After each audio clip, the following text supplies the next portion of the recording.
ilẹ̀ wa ń sunkún lábẹ́ ìrìn. Àwọn bàbá wa ń wọ́ wa lókè, wọ́n filẹ̀ yìí sí ọwọ́ wa. Ṣùgbọ́n a gbàgbé ohun tí wọ́n ń sọ. À ń jagun ara wa lójú ọ̀nà. À ń ta ìtàn wa lọ́wọ́. Bí a kò bá rántí ibi tá a ti ń bọ̀, báwo la ṣe máa mọ ibi tá a lọ? Ẹ̀jẹ̀ àwọn bàbá ṣì ń pè wá nínú afẹ́fẹ́ ilẹ̀ Yorùbá. Ohùn ilẹ̀ ń ké pé má ṣe gbàgbé ẹni tí ó jẹ́.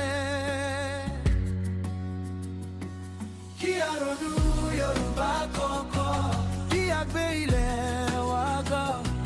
Kí a ronú Yorùbá kọ̀ọ̀kan, kí a dá àṣà wa bọ̀. Kí a ronú Yorùbá kọ̀ọ̀kan, kí a mọ ara wa dáadáa.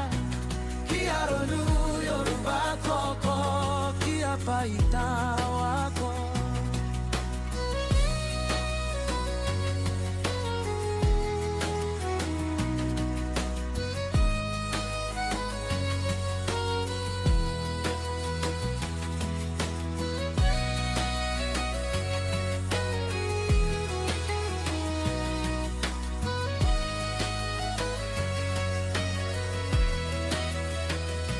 Òrìṣà ilẹ̀ ń wọ́ wá lọ́dọọdún.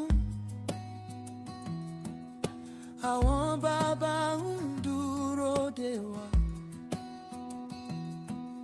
Ilẹ̀ tí a jogún kì í ṣe títà. Ìrántí ń bọ̀ wá.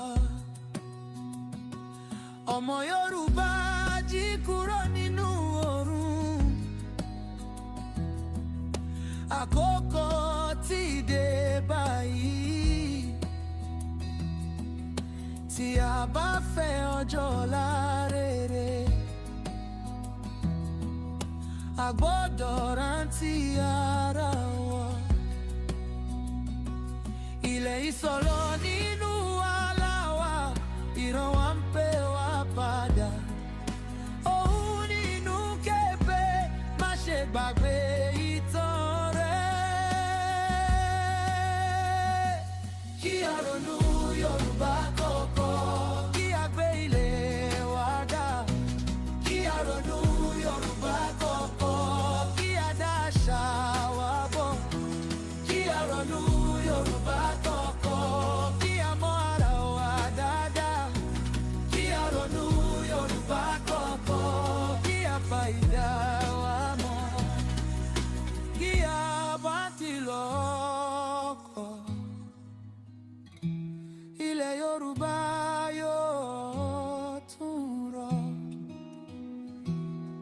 Ohùn bàbá ń ké lọ́run. Ẹ má ṣe gbàgbé ara yín. Kí a ronú Yorùbá kọ̀ọ̀kan, kí a ronú Yorùbá kọ̀ọ̀kan.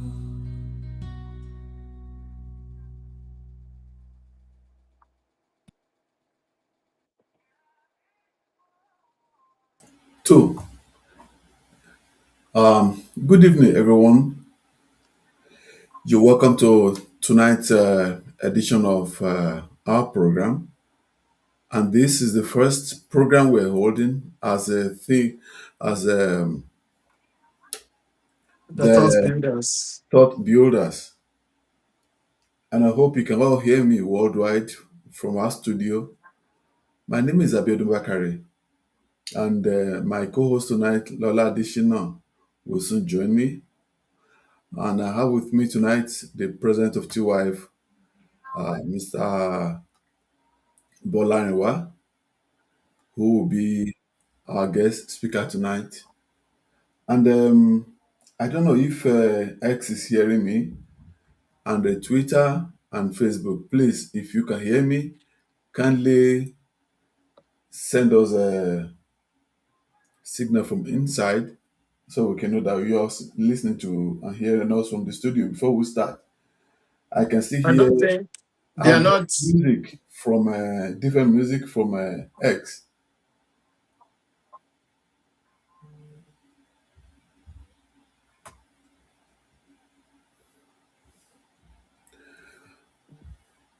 Yeah, Twitter can hear me live, and the Facebook, I'm very sure. Um, Yelua, if you can help us check from the Facebook end and from the what do we call it now from YouTube to be sure we have a good audio and audio and visuals over there. Thank you very much.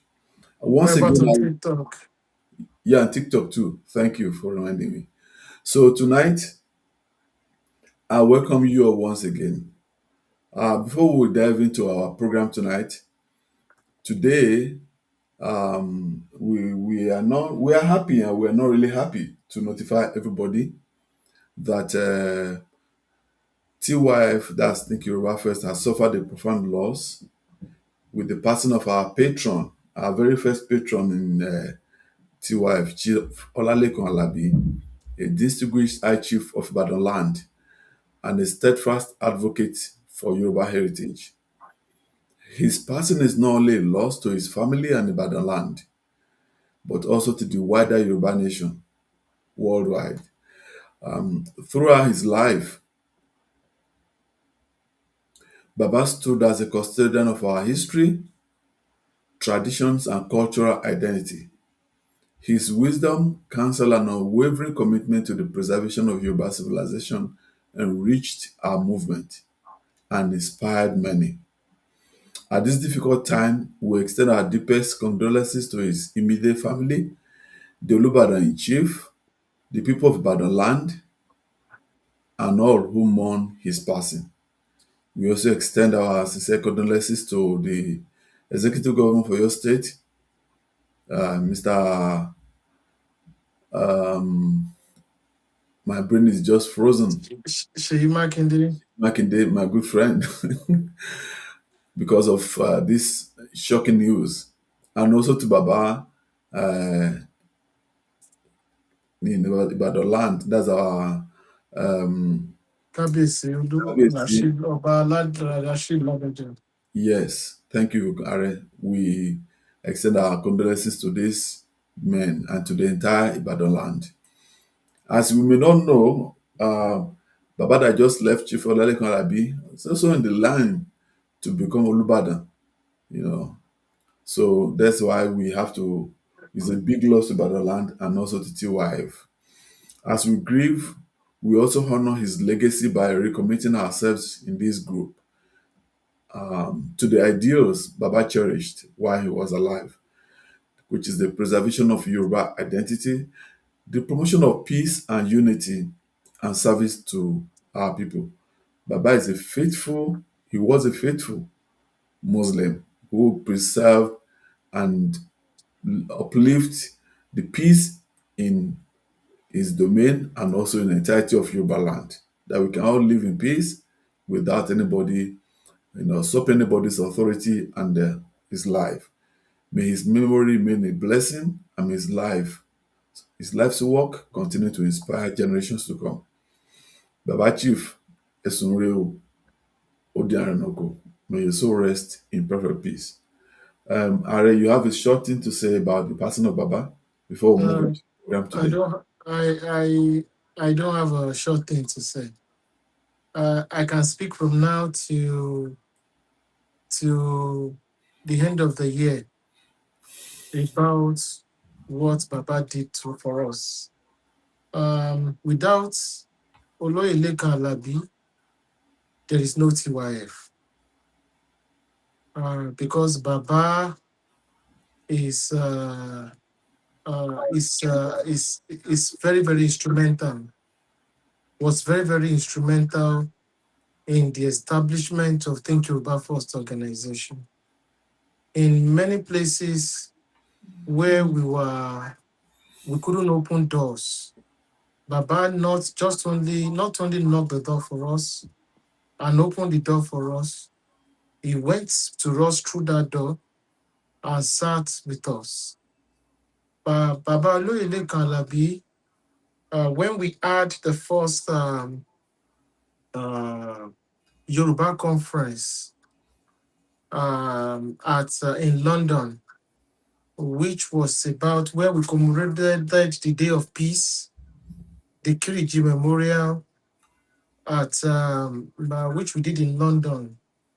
Baba flew all the way from Ibadan, Nigeria, and came to that event with other Yoruba Obas. We were able to see eminent personalities, and the Nigerian embassy consulate was able to throw they came to the conference, to the celebration. It was one of the moments where Yoruba Renaissance was officially reinvigorated in Yoruba land, in the world. When we had the second one, Baba also traveled all the way from Ibadan and also came to the second conference we had, congress we had. And the third one we did was in 2025. Was in 2025, and Baba was very sick. The Baba said he must be there at all costs. That he was going to. Baba left the hospital maybe 2-3 days and just got on the flight because of TYF. And the fourth conference we did, which a lot of the top echelons of TYF, we went home because we wanted our elders, especially those elderlies in their 70s and 80s, who actually laid the foundation of TYF. We wanted them to start to not to be able to travel so that they're not going to risk their life and their convenience and their comfort. Baba spoke with some of our executives, and he was on the hospital bed when he spoke to us. This is a big blow to someone like me. It's a big blow to the entire Yoruba nationalists. It's a big blow to the entire Yoruba race. It's a big blow to Nigeria. A lot of people don't know who Oloyede Kalabi is. Baba Oloyede Kalabi. But I will tell you one of the things Baba did. Baba used to tell us, when he comes to London and he is going to sit down with us and talk to us for close to 2-3 hours on why we must never give up fighting for the salvation, fighting for the survival of the Yoruba race. When you see some of us talk with confidence, when you see some of us talk with so much confidence, it is because of people like Baba Oloyede Kalabi. He is the one that actually gave many of us strength. He gives many of us the ability to do and undo. He gave us the wherewithal. He gave us the charisma. He made us understand that Yoruba self-preservation is our right, and we must do what needs to be done to ensure that we survive as a people and we do not give up on our people.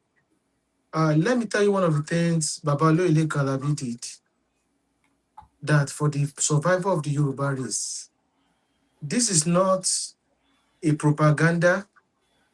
This is not one way.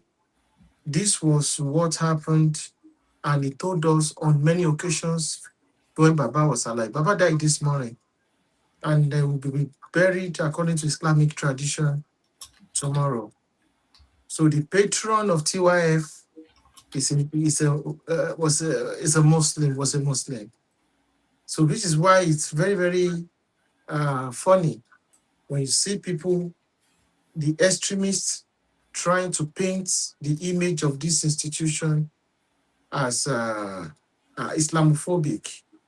Meanwhile, from patrons to the members to the top executives are full of many practicing Muslims.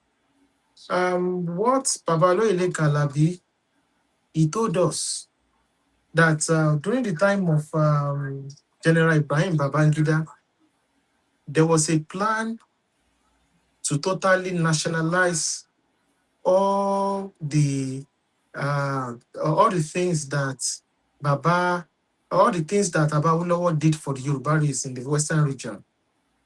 So what am I trying to say? During the Western region, the Yoruba people had a lot of assets, like the WNTV, like the Nigerian House in London, OAU, many of these assets. And one of the things Awolowo built was Odua investments.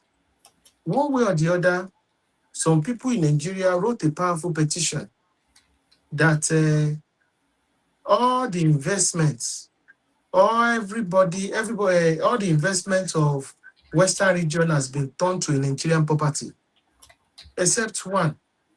Imagine Lagos State, some people writing letter to Lagos State, to federal government, that the federal government should take the railway, blue line, rail line, red line, take it away from Lagos and give it to federal government. So that was what was done to us, everything our fathers labored for. And there was a plan to turn all the assets, Premier Hotel, Lafia Hotel, all these powerful assets, landed property, cocoa plantation, that was under Odua investments, that the Nigerian government should take it over. That why should the Yoruba people be still have such an asset that was already worth billions as at then? So they wrote this letter, and we know the people that are going to be writing such a letter in Nigeria. They started writing that letter that Odua investment should be nationalized. I don't think many people have heard this story before. So IBB was about to make the declaration on Monday that Odua investment, the same Odua investment that all of us are now clapping. Let me tell you something in Nigeria, Yoruba people. You are the only people in Nigeria that your own leaders, forefathers, created an investment for all of you. People don't know this. There is a business conglomerate that was so worth trillion of naira in the name of all Yoruba people, the 6 Southwest states. That is how wonderful Awolowo was. But do you know what? Some blocks in Nigeria and some internal saboteurs, they wrote a powerful petition to Ibrahim Babangida. And part of the things they wrote to Ibrahim Babangida was, please, can you nationalize Odua investment? And Babaloyle Kalabi was a personal friend to late Chief MK Abiola. They were friends. One way or the other, Baba got to know. And Baba said there was only one person that could stop that announcement from being made on Monday. Babaloyle Kalabi ran down. He ran down to the house. He called to the house of MK Abiola and told Baba MK Abiola, this is one of the things MK Abiola did for the Yoruba race. This is one of the things people don't know, that we need to say it. Anything you see now that the Yoruba people currently can pride themselves saying, some people pay the supreme price for us to have it. Before you know it, MK Abiola was told and said, please, you cannot, was told that they are about to nationalize Odua investments. That is the only thing tó kù kan ìran Yorùbá láyé táwọn Fúlàní àti Ìgbò tí ìgbà lọ́wọ́ wà. Àwọn ọ̀ràn tó ń bọ̀ wọ́n máa ṣépè fún tá a bá tó lù sí eléyìí tí Nàìjíríà bá tó gbà lọ́wọ́ wà. MK Abiola went, said, no problem. I'll call IBB, he's my friend. And MK Abiola went to Ibrahim Babangida and told Ibrahim Babangida, I said, please, do this for my people. You've taken the university. You've taken everything. Oh, do investment? It is nothing. Just leave it. It's just a business entity. Leave it and leave it for the states. Don't take it away from them. That was how Odua investment was saved. It was because of Chief Oloyeleka Alabi. Is that thing Baba did. That was how Odua investment was saved. If you are listening to me today, what will you do? What will you do in order to ensure that the interest of Yoruba people is protected? Odua investment is now going into trillions in valuation. We would have lost it if not for what Ochifole Eleka did. We did not behave like our normal Yoruba elite. Bambamu Moyo. Baba did not do that. Baba said Odua investment must not be taken away from us. Baba was also the press secretary to the late Chief Bola Ige. He was the press secretary to the late Chief Bola Ige. He was a friend. He was also an Awoist. Baba was a proper Awoist to the core. Those are the people that mentored people like us. We got first-hand, and it's a privilege that we got first-hand mentorship from powerful Awoists like that. People that knew Wole Soyinka, people that knew Bola Ige, people that worked with Awolowo one-on-one, and they were able to tell us. They knew how they worked with MKO Abiola. They worked with all these giants of the Yoruba race that have left. These were the people that passed the baton to TYF. Because many people think, we've heard so many things about TYF. Some people said we started on Twitter.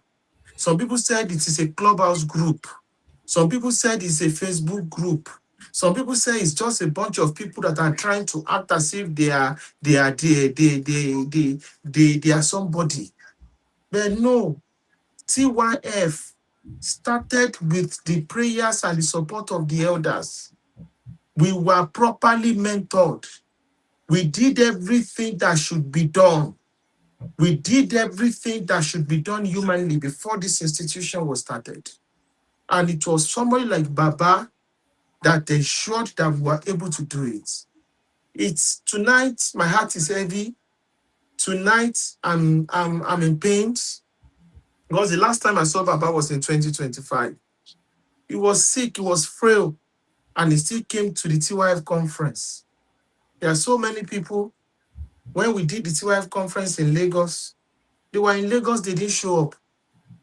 But when we did the TYF conference in London, they will be in London, they are not going to show up. But they will be the person that will come on Twitter, on Facebook, they will go on TikTok and have the best ideas. When they've not even put their life on the line. Baba put the life on the line. Baba was not against all medical advice. He came to TYF conference in 2025. Can you do the same thing? Because many of you don't know. How are we consistent? Why are we doing what we are doing? It is because there are so many elders that put their life on the line for TYF. They put their life on the line for TYF. That is why some of us are also working tirelessly. I didn't want to come today because I was told I have to come. Because Baba will want this platform, because this is the day we are starting a new, because the thought builders is another institution, powerful institution, subsidiary of TYF on its own. It's today we are starting, and it's today our father that left this sinful world. I have to tell you the truth, I am saying it. Baba is the reason why we have TYF today. Is the reason why we got access. One of the reasons why we got access to powerful people, powerful obas, powerful monarchs, powerful individuals, powerful aristocrats, bourgeoisies, powerful people, both home and abroad, that gave us their blessings and gave us their backing so that we can be an institution that will be accepted by the low and mighty amongst the Yoruba people throughout the world. That's why we are here. We did not just start. We didn't go to CAC and go and register an organization and say we are doing Yoruba nationalism. Àwọn àgbààgbà tẹ̀lé wa lọ. I will also say this for people who don't know. There were when Oloye Sunday Igboho was in captivity. Baba was with TYF executives. I was there when we were lobbying and we were begging people that matter, governors. I'm saying this on the air. I've never said this. When we were begging governors and actually begging powerful people to ensure that Chief Sunday Igboho was released. And we are so grateful to Almighty God that the promise that our Obas gave us that day, the promise that one governor gave us that day, the promise that Chief Oleyeleka Alabi gave us that day, that we shouldn't worry. Tinubu bá ti di president, to go to 1 year or 2 years, wọ́n máa fi Sunday Igboho sílẹ̀. Baba and all these eminent personalities in Yoruba, they made it happen. These are people tí wọ́n ń ṣe bàbá yà. Àwọn bàbá tó fi ń tọrọ bàbá nìyẹn. They will never throw wọn ò ní fi ọmọ tí wọ́n fẹ́ kùn pa jẹ, no matter what. And we are so grateful. We are so grateful that some of us also play this role in ensuring that Chief Oloye Sunday Igboho was freed using the network we had amongst the Yoruba elites, especially Obas. And I must tell you, that is why it is very, very foolhardy. It is very, very foolhardy for anybody to be insulting our Yoruba Obas. Our Yoruba Obas played a crucial role. I know a lot of moderators, some of my moderators, our guys here, they're just telling me time. But I need to say this for record purpose. Because you can't shame me. If Baba will not want me to say some of the things I'm saying publicly. But a lot of people don't know their heroes. Oba Olugbon played a very huge role. Oba Olugbon of Orile-Egbon, when the Obas went to Aso Rock, this was one of the things Oba Olugbon said, that President Parliament Tinubu, we want Sunday Igboho released. I am telling you the truth. Oba Ladoja also played a very crucial role that they wanted Sunday Igboho released. Governor Seyi Makinde also played a good role, a great role. He was one of the governors. I'm saying it on here. Also, and he didn't say, because I was in the IED, we were there with other TY leaders. We were there. We said, no problem, kò sí wàhálà, a bẹ̀bẹ̀, ọmọ wa máa jáde. So torí ẹ̀, kò sí báwọn Yorùbá leaders ṣe lè wicked tó. Wọ́n sì wúlò ju ọ̀pọ̀lọpọ̀ àwọn leaders tó wà káàkiri ilẹ̀ Yorùbá lọ. I know what I'm talking about. I remember when we went to Ambassador Sarafa, Ambassador Donovan Contest, former secretary to the state government, New Ogun State. All this year, almost Sunday Igboho. And we knelt down. Madam Abiola Rees was there. Engineer Lakunle was there. Dr. Obuki was there. Adeta Dobale, Taninu Nigerian Embassy. Town bẹ̀bẹ̀ ipe ẹjọ́ ẹ jẹ́ kí ọmọ ẹ bá wa fi sílẹ̀. And the powerful Obas, Ọba Olúgbọ́n Baba was there. Àtàwọn Olóyèleka Alabi was there. Ọba Ìjẹ̀rò Èkìtì. I forgot àwọn ọba táwọn ọ̀pọ̀lọpọ̀ àwọn ọba yẹn náà fóun sí. Because gbogbo ẹ̀yin tẹ́ máa ń sọ pé àwọn ọba yóò wúlò. Tẹ́ pé kò sí ọba tẹ́ ẹ̀ lè fẹnu wú, ọba tẹ́ ẹ̀ lè bà lórúkọ jẹ́ nílẹ̀ Yorùbá. Níjọ́ tẹ́ ẹ bá dáràn, lẹ máa mọ̀ pé ẹ máa dá ọ̀rọ̀ yẹn gbé. Ẹ má bínú, ẹ jẹ́ kí n sọ ọ̀rọ̀ yìí. ìjọ téèyàn bá dáràn ló máa mọ̀ pé rule of law is useless when we are talking about power.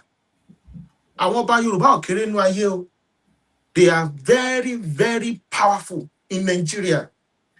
If you are doing nationalism, tó ń ṣe nationalism, tó ní ẹni backing ọba Yorùbá kankan, tí wọn ò mú ẹ lọ́wọ́, tí ìjòyè alágbára kankan ò mú ẹ lọ́wọ́, o ò lè go far o. Torí ẹ̀ lè bá ẹ̀ lè ré mi kí máa bá yín bú Aláàfin of Ọ̀yọ́, kí máa bá yín bú Ọọ̀ni of Ifẹ̀. Ẹ̀yin tí yín ti jóná, tí ẹ ní nǹkan kan, dàtẹ́ ẹ̀ dín nǹkan kan kó jọ, that you have nothing to lose. You can do it. Tẹ́ ẹ̀ mọ̀ pé lọ́jọ́ iwájú, torí ẹ tó bá mọ̀ tóun bá fẹ́ jẹ́ èèyàn, tóun náà fẹ́ wà níbi agbára, o ò ní destroy àwọn nǹkan kankan. Olóyè Lékan Àlàbí kọ́ wa ní ọ̀pọ̀lọpọ̀ nǹkan. Àwọn ni wọ́n kọ́ wa pé ẹ ṣe báyìí, ẹ ṣe báyìí, ẹ ṣe báyìí. Bí wọ́n ṣe sọ fún wa, bọ́n ṣe pàdé president báyìí, bọ́n ṣe pàdé governors báyìí. Wọ́n láwọn ti bá governor bíi 4 ṣiṣẹ́ as the press. He was the press senior special assistant, the senior personal assistant, press secretaries of more than 4 governors in Osun State. Mo dúpẹ́ lọ́wọ́ Ọlọ́run, a dúpẹ́ ní ọwọ́ Ọlọ́run. Àwọn nǹkan tí mo lè sọ díẹ̀ ni mo sọ níta yẹn because of what ó dùn mí pé wọn ò dé position Olúbàdàn of Ìbàdàn kan tó lọ, because how wonderful would have been. Ẹ jẹ́ kí n tún sọ nǹkan kan tí wọ́n ṣe. Ẹ jọ̀ọ́ Mr. Bakari, ẹ jọ̀ọ́ sir. There's been a close to 40 to 50 year problem ní Ìbàdàn. Àwọn Hausa class náà sọ pé àwọn fẹ́ jẹ ọba ní Ìbàdàn. And during the time of Abacha, they were using the military government, brutal federal might, láti install Serikin Sasha into a first class ọba ní Ìbàdàn. Ó di pé Serikin Sasha yẹn, ó create settlement yẹn tẹ́ pé àwọn Fúlàní àti Hausa, they don't even respect. Wọ́n ti bẹ̀rẹ̀ sí fẹ́ máa gbé Olúbàdàn of Ìbàdàn, fẹ́ máa gbé lẹ́nu. Ọ̀rọ̀ yẹn ti di wàhálà. A wá wò pé àwọn Olúbàdàn, for maybe some reason, ṣé wọn pa àwọn elite wa kan, they don't take some things very serious, and especially some people due to political sentiments. Ẹni tó fẹ́ gba contract lọ́dọ̀ àwọn Hausa àtàwọn lọ́dọ̀ Arẹwà kò ní fẹ́ ṣe àwọn Hausa àti Fúlàní tó ń da ìlú rẹ̀ rú. A bẹ̀rẹ̀ sí ní play political correctness. So TYF wrote a powerful letter. A dẹ̀ pé bàbá ẹ wà ní Olúbàdàn in council. Ọ̀rọ̀ Serikin Sasha yìí, táwọn people ẹ má jẹ́ kí Ìbàdàn ó di another Ìlọrin mọ́ yín lọ́wọ́. Táwọn àjòjì ó mọ bá yín pín ìlú. Torí wọ́n ti bẹ̀yẹn ti di ní gbogbo ògbà. A dẹ̀ sọ fún wọn pé ẹjọ́ ẹ bá wa rìn sí, ẹ present kínní ní Palace Olúbàdàn, ẹ wà lára àwọn ìjòyè. Ẹ present ẹ kí wọ́n fagilé kínní, so that a lè tètè ẹ ní fi ogun yìí sílẹ̀ fáwọn ọ̀ràn tó ń bọ̀. That was wow. Bàbá Olóyè Lékan Àlàbí ní okay o, a ti gbọ́ o pé àwọn máa gbégbèsè. Kí náà ṣe? Wọ́n dẹ̀ gbégbèsè lóòótọ́ o. Bàbá Olóyè Lékan Àlàbí gbé ìgbésẹ̀. Ìgbà tá dẹ̀ gbé ìgbésẹ̀, wọ́n inform Serikin Sasha, wọ́n inform Olúbàdàn of Ìbàdàn. Wọ́n dẹ̀ lobby pẹ̀lú àwọn joyè. Láàárín kò pé few weeks later, la gbọ́ tí wọ́n ní orí news gan láti gbọ́, sorry, Sahara Reporters àtàwọn other major news media outlets, wípé the Olúbàdàn and the entire Ìbàdàn aristocrats have said there should never be anything called the Seriki or Sankin or Emir. Kò sí nǹkan kan tó jọ yẹn ní Ìbàdàn. That was what Olóyè Lékan Àlàbí did for us. He was a Muslim, a Yoruba Muslim, a Yoruba man, and our father. Bàbá ò ṣe torí pé ọmọ ìyá wa nú ẹ̀sìn ni. Ọmọ ìyá wa nú ẹ̀sìn ni. Ẹ jẹ́ ká fi wọ́n sílẹ̀ náà.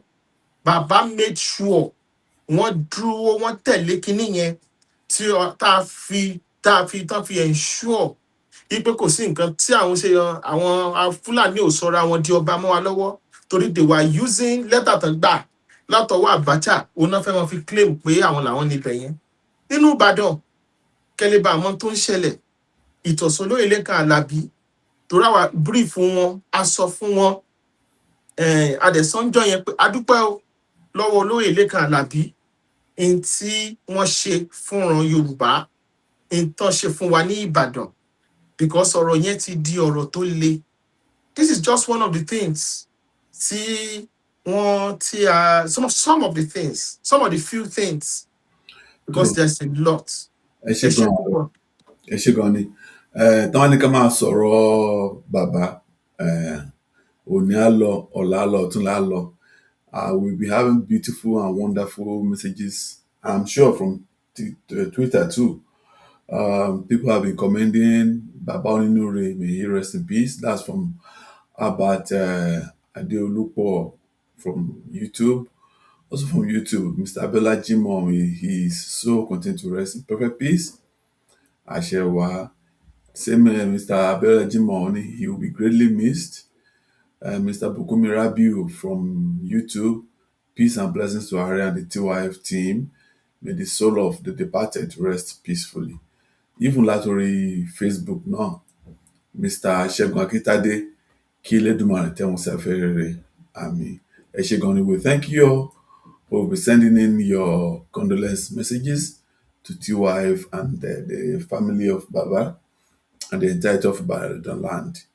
All these things, we're going to put them all together and present them to the family so they can know that TYF really, really value Baba and he'll be greatly missed. Now to the business of the day. Tí ẹ bá rántí ní ọ̀sẹ̀ tó kọjá, we talked about the families of those who, had a lot of problem and unfortunately on this issue of kidnapping and banditry in Yoruba land from the up north. On that fateful day, ní ọjọ́ yẹn, to us all, we were able to raise 867,000 naira. Meanwhile, our target is 1 million so that we can have something very unique and presentable fún àwọn ẹbí yìí. Ẹbí mẹ́rin ni a target. So a ṣe ń bẹ̀ yín, a ṣe ń rọ̀ yín ẹ jọ̀ọ́. Ibi tẹ́ ti mówó yìí náà, àpòyàn nígbẹ. Àbúṣàṣàmùrà ni Elédùmarè máa ṣe, ẹ jọ̀ọ́. We still have an account with Wema Bank.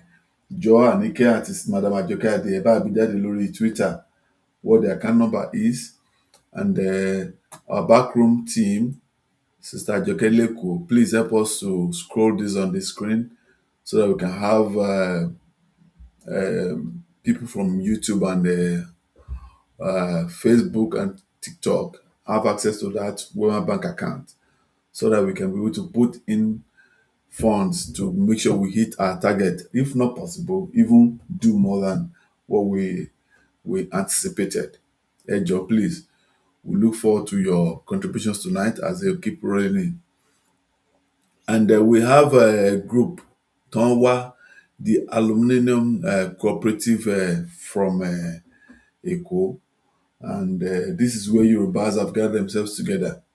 Aluminium business is very, very big in the world, and kò ní dá kí Yorùbá má participate nínú ẹ̀. That's why we have thank you, ẹ ṣé gan, mo dúpẹ́. TYF has brought up that account information again.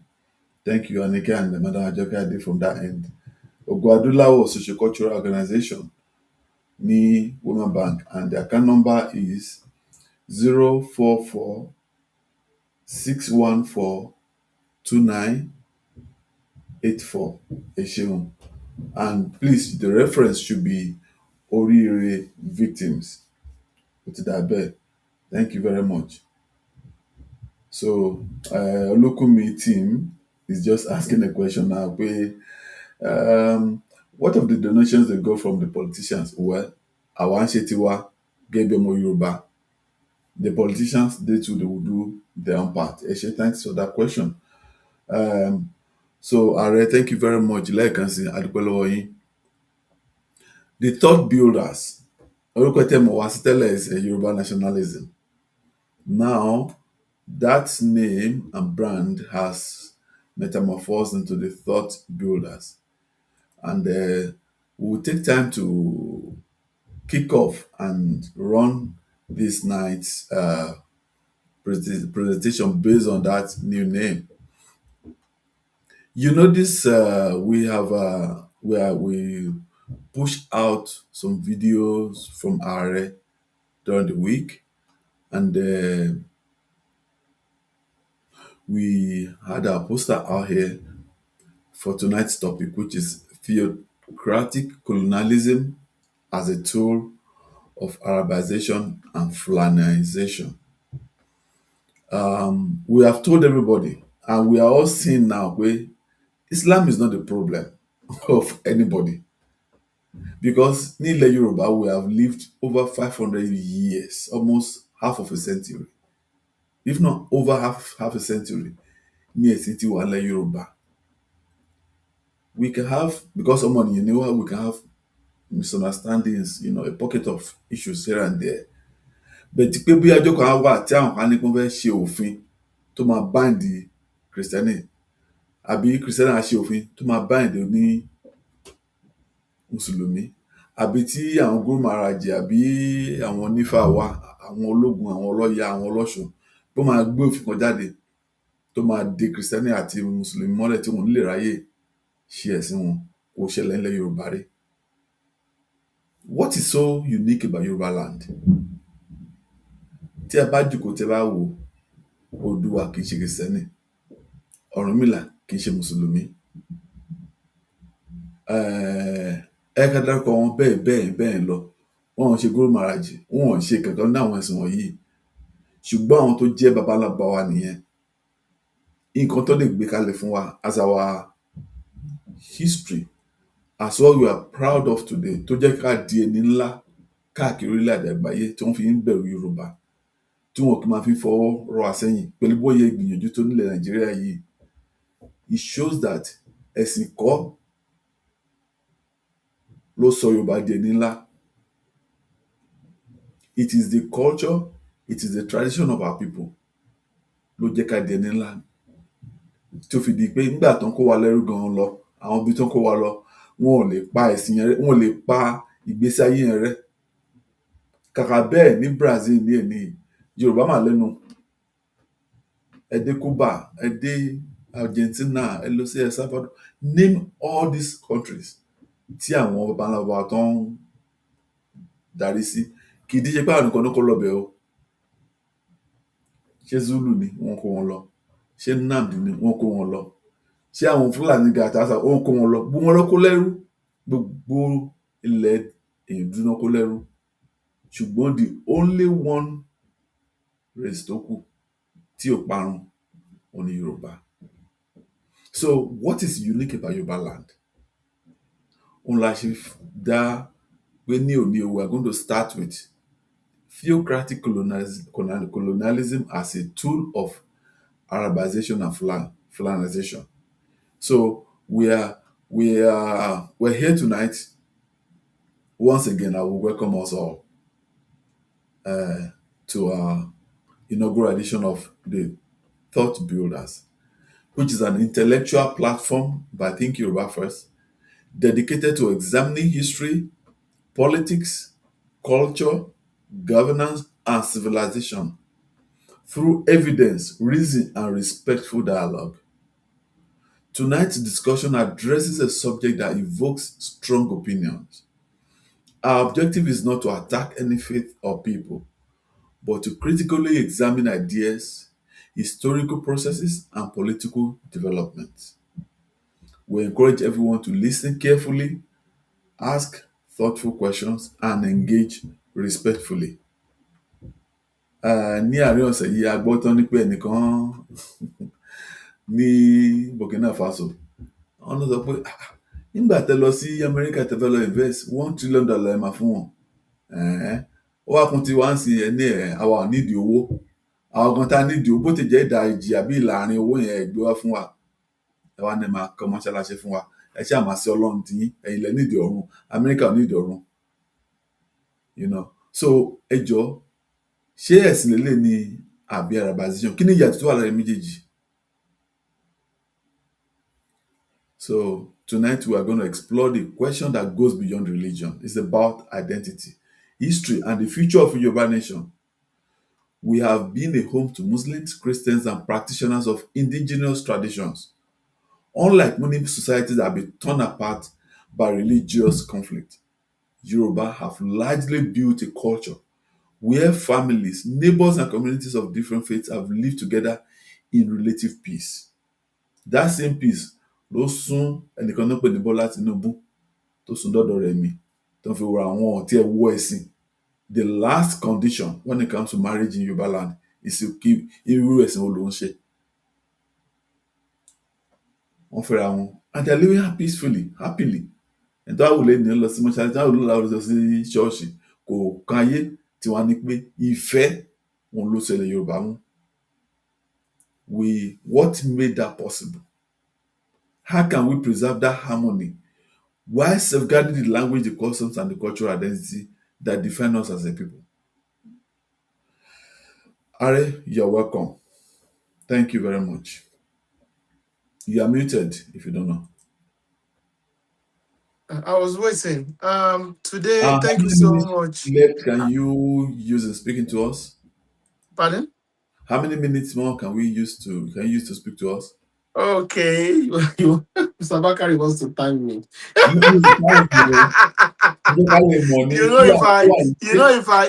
I start, if I go into the spirit, it's like this one. Thank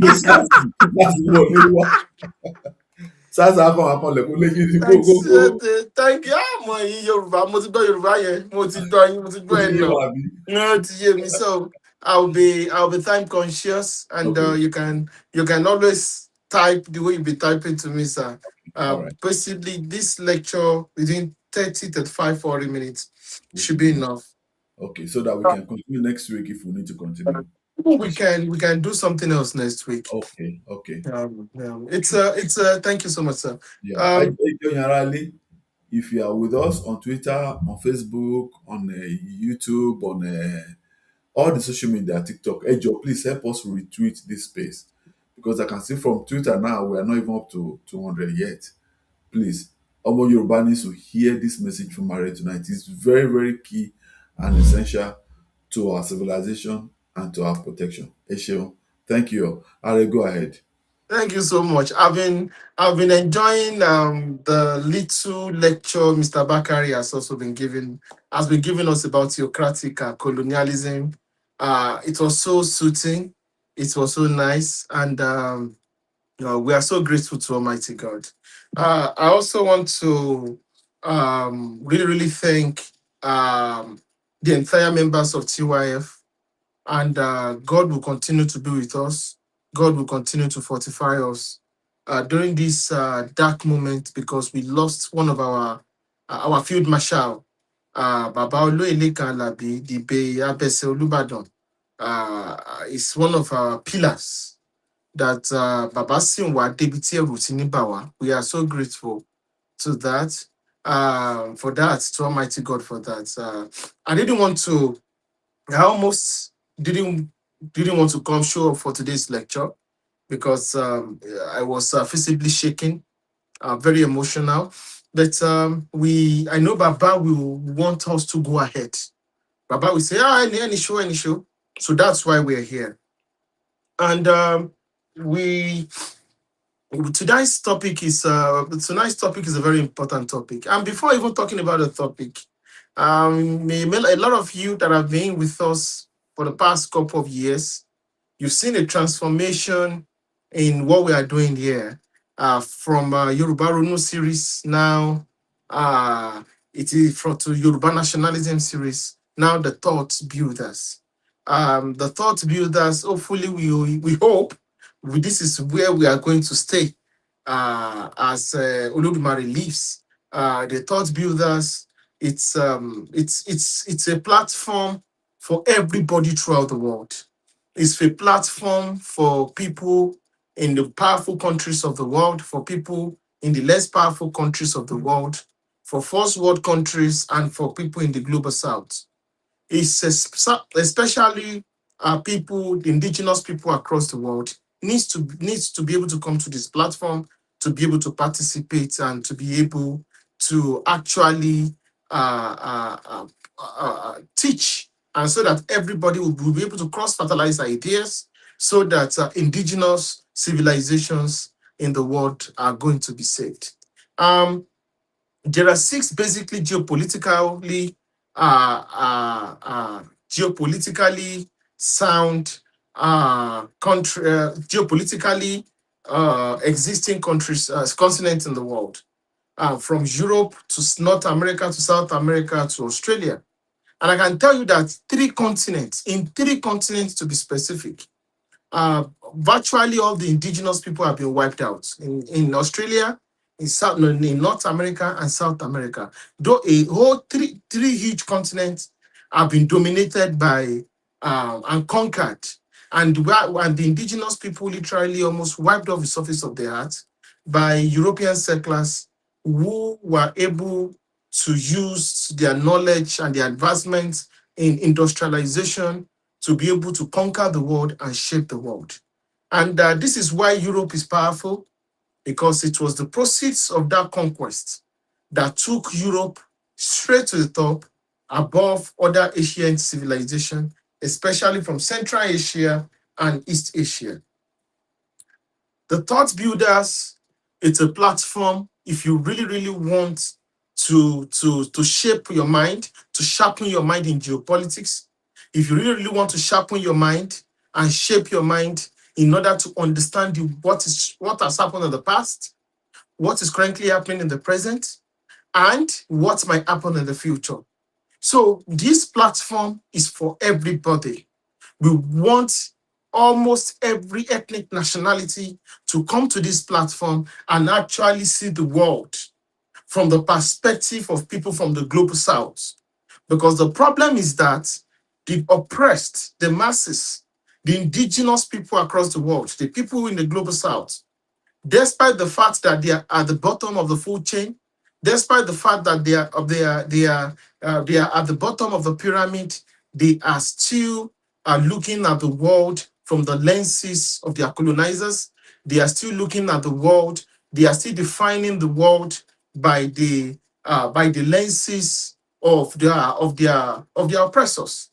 So this is why this powerful institution has started today, which is the Thought Builders. Because to conquer anybody, you must conquer the thoughts. To conquer anybody, you must conquer the mind. We find out that oftentimes, once you cannot conquer the mind or the thoughts of anybody, it is impossible to colonize and destroy such a people.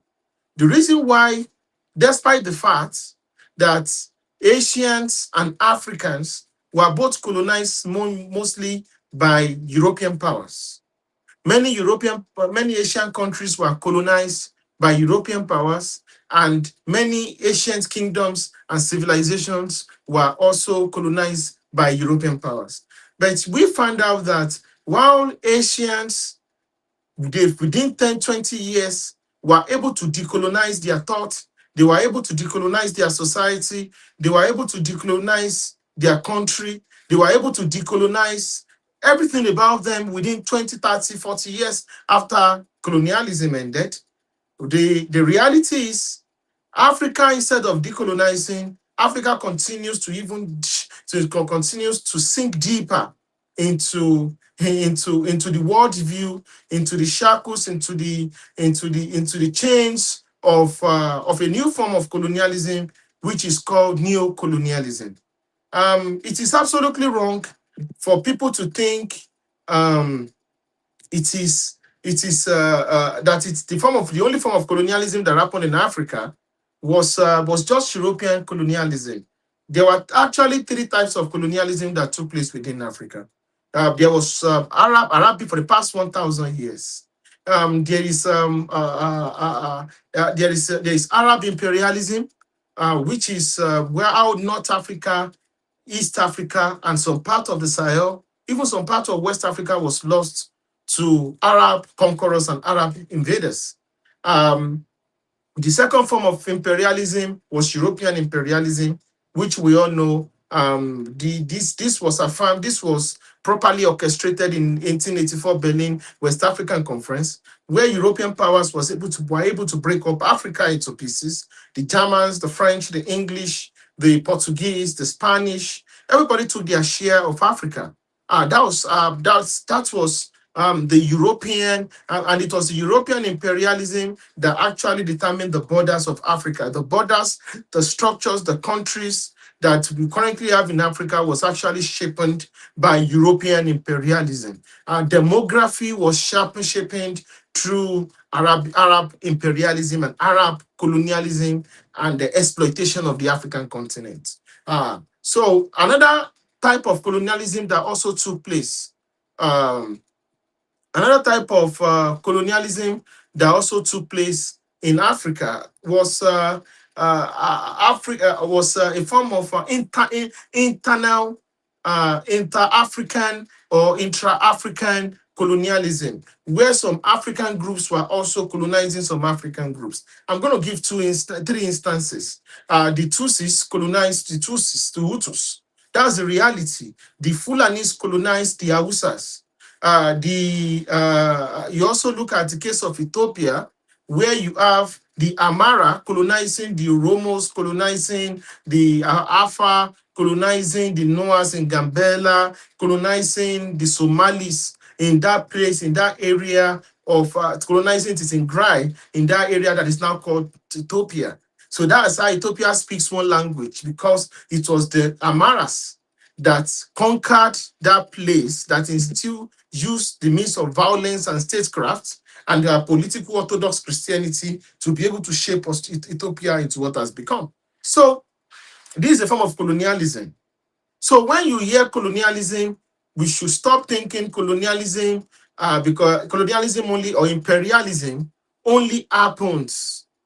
Colonialism and imperialism only happens when there are European invasion. No, the Arabs started the business of colonialism, or the external and aggressive and brutal colonialism of Africans and Africa for the past 1,000 years. Yeah, everything the Europeans did in Africa, the Arabs started it first. Everything Europeans started in Africa, Arabs taught Europeans how to do it. So we are not talking about a very important topic, which is theocracy as a very theocratic colonialism as a powerful tool of imperial for Arabization and Fulanization. The reality is, theocracy did not start from Islam. The use of theocracy as a tool of imperialism did not actually start from Islam, did not start from Christianity. It didn't start from Christianity. There have been very old religions that started before 5,000, 6,000 years ago, and they were able to use state religion as a tool of entrenching power, as a tool of expansionism, and as a tool of achieving imperial objectives and imperial aim. So that's the reality. But I will be focusing more on a theocratic colonialism from the Islamic perspective, and also be juxtaposing it to places where it has happened within Christianity. A lot of people actually do not know that Christianity was a powerful, powerful tool of politics that shaped European politics, that shaped Asian politics, that shaped many empires in the world. And we need to understand that the religion is in two dimensions. Religion as a tool of spirituality, in order to be able to connect to God, is different to religion as a tool of politics. So let's talk about theocracy. Theocracy is a system of government where the moral principle and authority is derived from God. Some people call it Allah. Some people call it all sorts of things. Jehovah. So that is what theocracy is all about. It's a system of government that is derived from the supreme authority, supreme being. So there is Islamic theocracy, there is Christian theocracy, and there's also Judaistic theocracy. That is Judaism, the Jews. So you look at the state of Israel. The state of Israel is supposed to be practicing, adopting Judaism as a state religion. But that is not true. The state of Israel is a secular country. There are so many Jews that are atheists. They've been able to separate religion from the state. So one of the biggest problems the world is currently having with some people's interpretation of Islam is that there are so many places within the Arab world and the Sahel that they've not been able to separate religion from the states. They even tell you it's impossible to separate religion from the states. That by all means, they must take over political power and instill theocracy. This is why there is war throughout the world. And if you observe, powerful Islamic countries like Indonesia, Malaysia, Turkey have been able to evolve and transcend beyond some of this primitive ideology. Ataturk Kemal, the father of modern state of Turkey, was able to do that. He was able to separate religion from the state. He was able to say everybody should be able to practice their religion. That republicanism and not Sunni Islam is going to determine the future of the modern Turkish states, because they saw the power that religious clerics used and the power the religious clerics accumulated in order to be able to shape the Ottoman Empire, which finally led to the collapse of the Ottoman Empire. Because the power was too concentrated in the hands of religious clerics and aristocrats who were patronizing them, which made it very difficult for Turkey to modernize. So so that's a very good example. So I'll be talking about three powers within the Islamic world that are majorly led by three major race, three major ethnicity. We have the Persians, we have the Turkish, and we have the Arabs. The Persians and the Turkish, they were people who adopted Islam from the Arabs. Arab missionaries took Islam to them, and they accepted Islam. But unlike many ethnicities, the Phoenicians, the Romans, the Greeks that were in the former Roman Empire, many of these people, the Turkish and the Persians, even though they became Muslims, they refused to Arabize. After the conquest of Persia by Arabs, the Arabs wanted to Arabize the Persians, current day Iran. They wanted to change, they wanted to do a lot of things. They wanted to change their mode of dressing, their language. The Persians understood one thing. Yeah, you gave us Islam, but we are never going to be Arabs. We are Persians. Why? Why did the Turkish Persians understand this fundamental? The reason why they could survive Arabization despite being Muslim was because they understood their history. The Persians knew one thing. They were the fundamentals.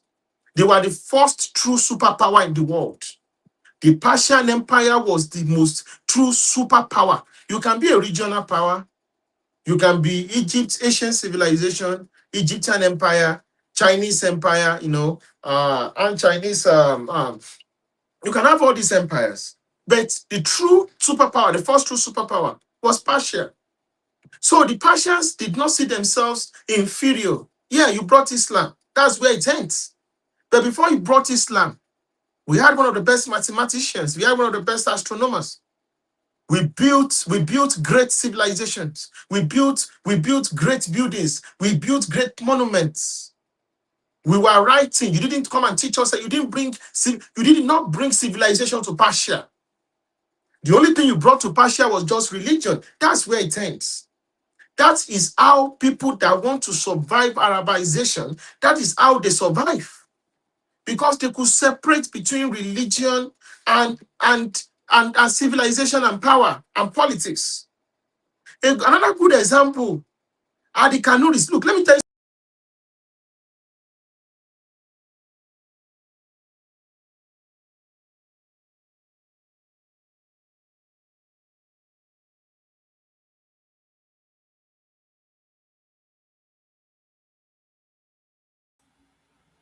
Are will soon be back. I think it's a challenge and network issues from his end.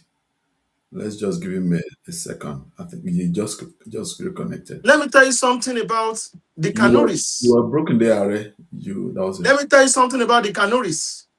Okay, The it's clean. Kanuris, the Kanuris, the Kanuris were one of the few people. The Kanuris were one of the few people in the world.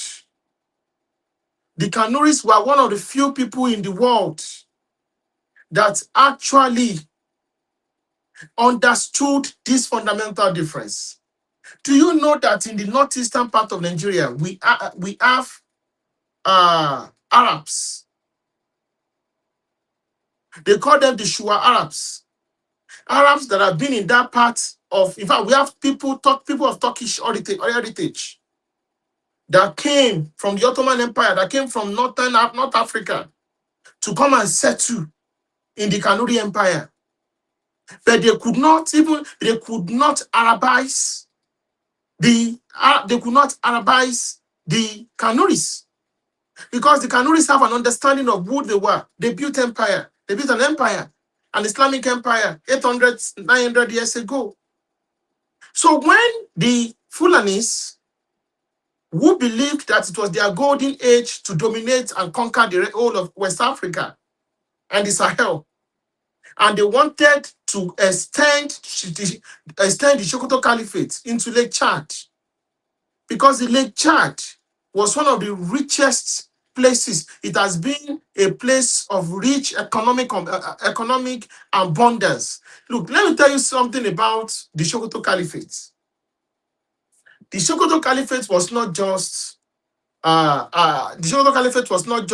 form of the Sokoto Caliphate was never just a form of religious agenda. The Sokoto Caliphate also they also had economic interests.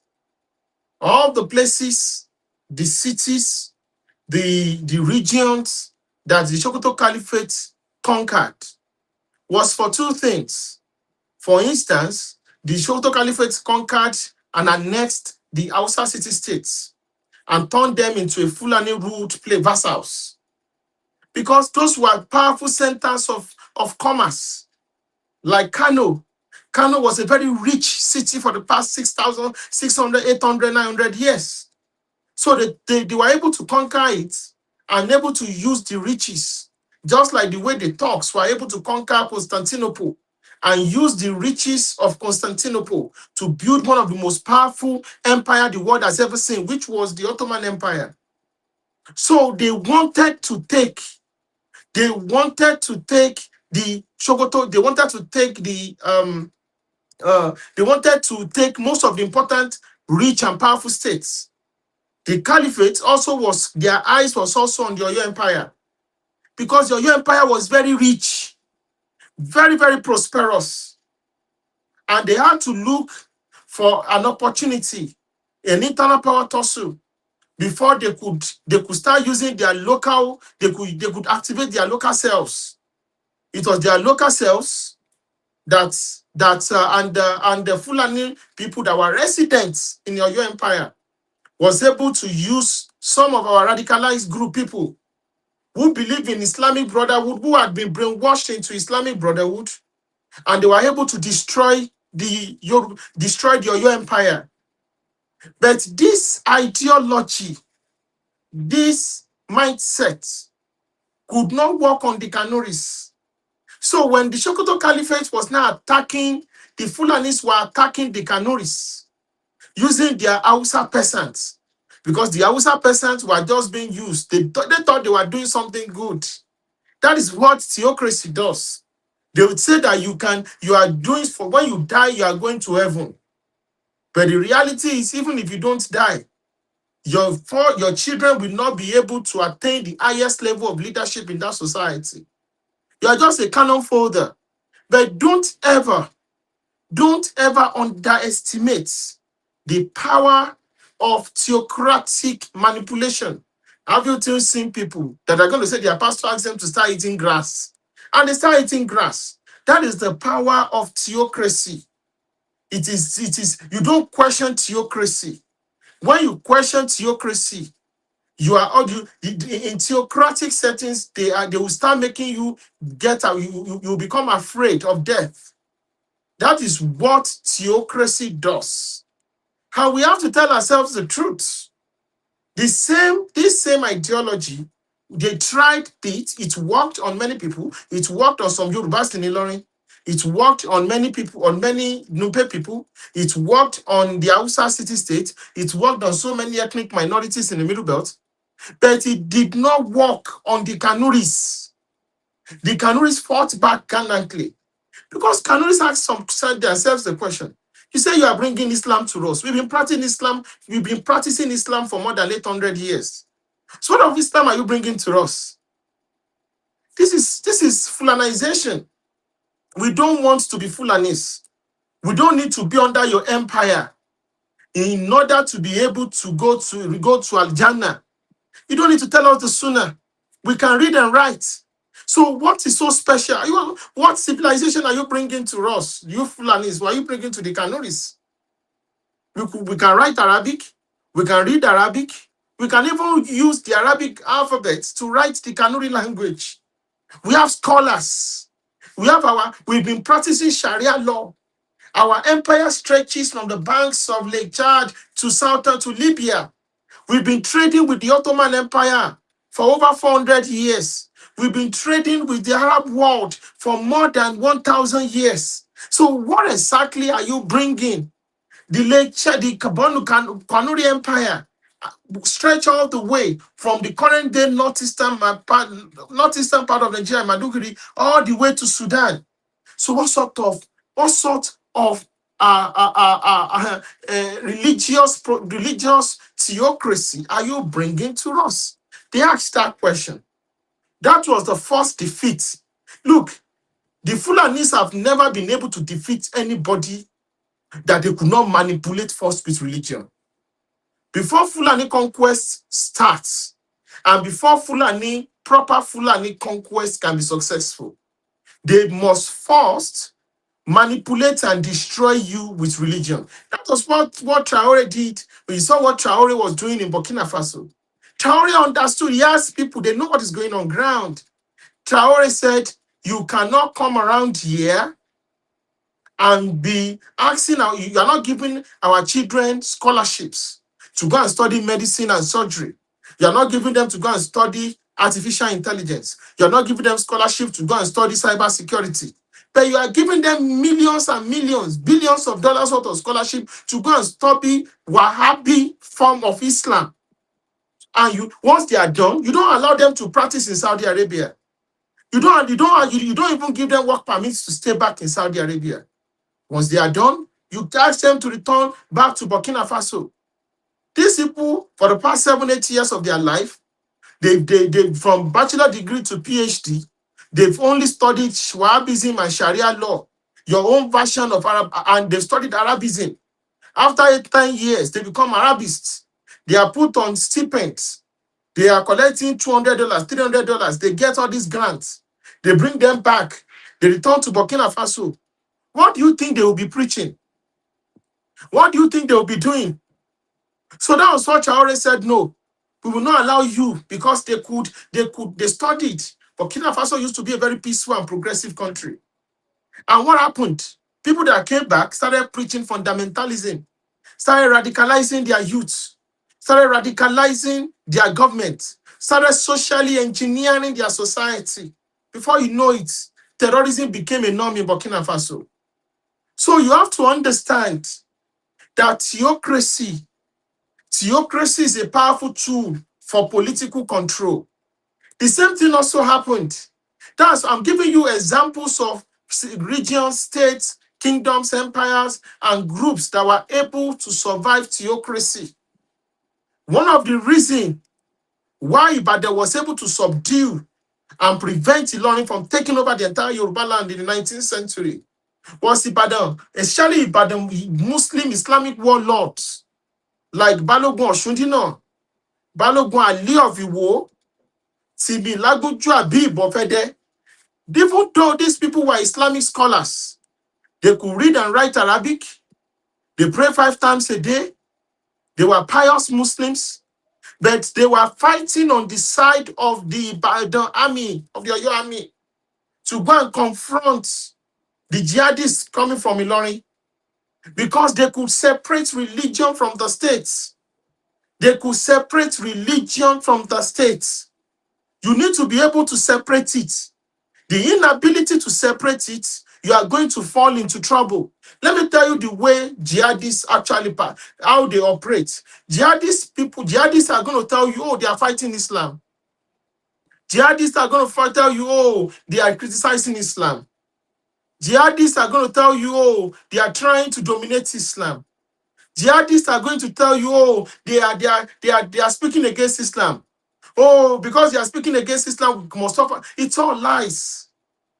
When you tell them, this is a multi-ethnic society, the principle of governance and how society functions, you can't bring theocracy into a country like Nigeria. You should stop saying you are going to bring Sharia law into the Southwest. This is the most prosperous region in the whole of Sub-Saharan Africa. Why do you want us to become like the Northwest? Before 2001, there was nothing called terrorism in northern Nigeria. There was nothing called banditry in Zamfara. Ever since they adopted political Islam in that place, terrorism has never stopped, has made that place its headquarters in the Sahel. This is common sense. Anywhere political Islam goes to, there is terrorism. Anytime political Islam goes to, there is Arabism going on there. So this, you have to understand, you must be able to separate religion from spirituality. You must be able to separate political aspirations of some people and from proper religion. And let me also tell you what happened in Ethiopia. After the 1884 Berlin West African Conference, Italy was also given some parts of Africa. Italy was given Libya, they were given Somalia, and they were given Ethiopia. So they took part of Somalia and they were to take Ethiopia. One of the things Italy did was, before coming for the full conquest, military conquest of Ethiopia, was that Italy sent Catholic missionaries into Ethiopia. When Italy sent Catholic missionaries into Ethiopia, and they asked them, they went to Ethiopia, and they were now preaching Catholicism, their version of Christianity in Ethiopia. Do you know what the Ethiopians started asking? The questions they started asking. They're asking, you are teaching us Ethiopia, you are teaching us Christianity in Ethiopia. We've been Christians for the past 1,500 years. When a lot of Europeans were still pagans. So why are you not trying to come and teach us Christianity? So the emperor of Ethiopia asked them to chase out and even execute these Catholic missionaries because they understood Christianity. The Ethiopians have been Christians for more than 1,700 years. The Ethiopians could read and write. The Ethiopians saw themselves as even ancient than the Roman Empire. Before Rome became Christian, Ethiopia had become Christian. Before Rome became Christian, Christianity has already happened in Ethiopia. Christianity has already become a norm in Ethiopia. So what exactly? In fact, before Judaism, one of the form of Abrahamic religion, before it got to Europe, Jews have been living, trading. They even built their own kingdom in Ethiopia. So the Ethiopians understood. In fact, the Ethiopian Bible is even more, they have more books than the Catholic Bible. So the Ethiopians were like, are you coming to teach us what we already know? You want to teach us to come and read how to read and write? No. You want to teach us how to wear clothes? What do you want to teach us? You want to teach us how to fight? What exactly are you bringing from Europe? That was how Ethiopia was. That was the first thing they did, and it was because Ethiopia was the ability of Ethiopia to figure out and decode this manipulation. That was the first victory of Ethiopia, and because the Italians were not able to do this, they now went to the to the last phase, which was the physical occupation of Libya, of Ethiopia. And that was where the Battle of Adwa happened, where the Italian forces were defeated by the army of Ethiopia at the Battle of Adwa.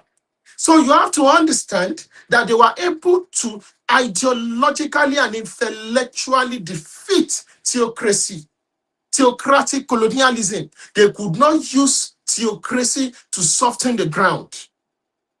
The two most important aspects, importance of theocratic imperialism, it does two things. It softens the ground and make it easy for the people to be conquered. And after conquest, it makes it easy for the colonizer to be able to keep the conquest intact. The same thing happened during slavery. In transatlantic slavery, it is very, very easy. It is very, very easy. It was very, very easy to keep the slaves in slavery because they were able to manipulate the Bible. All the places like parts in the Bible, like Exodus, where things like slave trade, people were able to fight slavery and get freedom, was removed from the slave Bible. There was a Bible called the Slave Bible. And where things like you must obey your master was what they were teaching the slaves. And it worked for 400, 500 years. It worked. When they slap you on one cheek, you turn the other cheek. That was the kind of Christianity they were preaching. And that was the Christianity the colonialists brought into Africa. The political aspect of Christianity was not brought into Africa. The political aspect of Christianity, the Europeans did not bring it to Africa. The Christianity that made them understand the ability to go to war, the ability to fight war, the ability to build empires was not brought to Africa. It was Christianity that it was theocracy that the Russians used to build the Russian Empire. It was theocracy that the Ottoman Turks used to build the Ottoman Empire. It was theocracy that the Arabs used to build the Umayyad Caliphate. Before the advent of Islam, the Arabs were nobody. Before the advent of Islam, the Arabs were nobody. If you take Islam away from the Arabs, they are conquered. Once Arabs can no longer use his religion to penetrate you, you will defeat them in any battle. Once they can't be able to use. Once you take away a religion from them, you counter them band for band, horror for horror. You take religion away from them, the Arabs will not be able to defeat you. That is why the Arabs were not able to defeat. They've not been able to defeat Israel. The Arabs are still at the mercy. I'm sorry to say, show me any war the Arabs have been able to win without them using theocracy as a tool in order to be able to infiltrate the natives. Show me any war the Fulanis have won where they did not use religion to be able to penetrate the natives. That's why in the middle belt of Nigeria, I said there are three things. I was talking about the three things, some of the things the Fulanis, why Fulani want to conquer a place? For two things.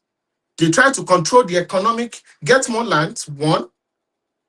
Control the economic capture those economic cities in order for their own benefits, to use the resources to finance their wars. And 3, to be able to capture slaves. To be able to capture slaves. Let me tell you the truth. The Kanuris, the Fulanis, are not a race that are very hardworking, or they will be building things from the scratch. No, they love to use slaves, servants, to be able to do their dirty work. That's the way it works. You have to understand these things. Which is why there are people that always they want to capture leadership anywhere they go to. Always using Islam as a tool. Once you tell them, that is why it is impossible for Fulanis to stop playing the Islamic card. That is the only card they perfected for the past 500 years as a tool of expansionism. There are over 1 million Fulani. There are many Fulani Christians in Guinea-Bissau, in Guinea, in Syria alone, in part of Adamawa and in part of Taraba. You never see these Fulani Christians using this tool, using Christianity as a tool of expansionism. It is impossible. It is impossible for you to see these Fulani Christians to use it as a tool of empire building. But you see the Fulanis using Islam because it has worked for them for 500 years. It is all politics. It is all politics. So another example of this in history, where people have been able to use theocracy as a tool of expansionism, was while they were able to use Christianity in order to be able to build the British Empire, the United Kingdom.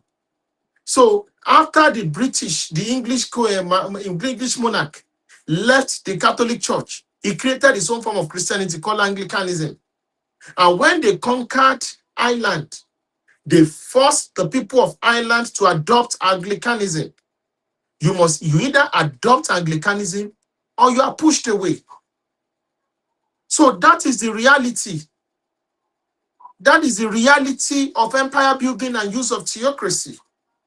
So you look at Nigeria very, very well. The Fulanis are very, very strategic. Immediately, the Agunyinrosi destroyed the federal system of government. The Fulanis understood that without the Sokoto Caliphate, they will be subsumed and become another minority within Nigeria within 20, 30 years. Within one generation, everything they captured, they built for the past 200 years through the jihad of Uthman Fodio will be destroyed. What did they do? They moved straight to plan B or plan C, which was they captured the NSCIA and used the NSCIA, an NGO, and declared that the Sultan of Sokoto is going to be the head of all Muslims within Nigeria. That you are going to be bowing down to another race in the name of religion that has always that wants to turn itself to the Arab of West Africa. The Fulanis want to turn themselves to the custodian of Islam in West Africa. They believe they should be the custodian of Islam in West Africa. This is one of the problems they are having in Burkina Faso and Mali. And I'm going to explain it briefly. In Mali and Burkina Faso, Mali was an empire. Burkina Faso, that is the seat of the Mossi Empire. The Mali people, the Malians, the Bambaras, there was also a Bambara Empire. The Madinkas, the Bambaras, they've been Muslims for more than 600, 700 years. In fact, many of the Fulanis got converted to Islam in the Mali Empire. So this supremacy of the Fulanis calling the rest of Nigeria Kafiri, pagans, it doesn't work. That psychology does not work in Mali. That psychology does not work in Burkina Faso because these people have been Muslims since the 13th, 14th, 15th century. So you cannot say you are custodian of Islam. You cannot say you want to go and teach them Islam there. No, you cannot. So they understood Islam. So the Bambaras, the Madinkas, can actually, they understand politics. You cannot play religion politics in Burkina Faso and Mali, which is why the majority black population, which are the Mandinkas, the Bambaras, and the Moses, are the ones that are dominating politics in Mali and Burkina Faso. Because you cannot use politics, you can't play religious politics. There's nothing like Muslim ticket, Christian ticket, all the kind of politics you see. The Mufti of Iwo, who is a Salafist and an extreme radical preacher that's supposed to have been arrested by the Nigerian government, that goes about spilling hate all over Yoruba land. This is one of the problems we have in Nigeria. People that are supposed to be behind bars are going about spilling hate. So that's why I've said this several times, that do we want to buy bullets or we want to buy books? Do we want to buy bullets or we want to buy books? Why should people that are preaching religious fundamentalism, preaching political Islamism within Yoruba land, be allowed to continue to spew their toxic Wahhabism all across Yoruba land until this thing becomes another Boko Haram? So going back to the issue of Mali and Burkina Faso, so you can't come around and be preaching that, oh, let us Muslims hijack power, because the Barbaras are already Muslims for the past 800, 900 years. So what exactly is your propaganda? So the propaganda that they started to use was to start saying that, oh, they were marginalizing us. The Fulanis are just 7% of population of Burkina Faso, while the Mosi people are over close to 60%. So in democracy, they can never use democracy to get power in Burkina Faso. The only thing they can use is to take up arms, like they did against the Hausa city states. So you have to understand that this is political power. So theocracy. So they resorted to full-blown terrorism. That is why I said what is happening in Mali and Burkina Faso is Arabization. You can't Islamize a place that is already Muslim. The Kanuris understand this. Fulani people, what are you coming to do in the Borno Empire? Are you coming to teach us Islam when we be Muslims, when you guys were pagans? So you cannot teach them Islam when they've been Muslims 400, 500 years before they were Muslim. The same thing the Ethiopians said. You cannot teach us Islam. In Christianity, when we've been Christians for 1,000 years before you became Christian, we've been Christians for over 500 years before you became Christians. So that is to defeat theocratic Arabization and Fulanization. You must destroy it intellectually. Nigeria has not done a good job. This is the bitter truth. The Nigerian federal government, from Jonathan to Buhari and to President Bola Ahmed Tinubu, has not done a good job to properly destroy, ideologically puncture the theocratic messages, the political Islamist messages that they are using to recruit people into this their coven of terrorism. Those that carried out the terrorist actions in Ogbomoso, and they wasted the lives of many people there, they were radicalized on WhatsApp group.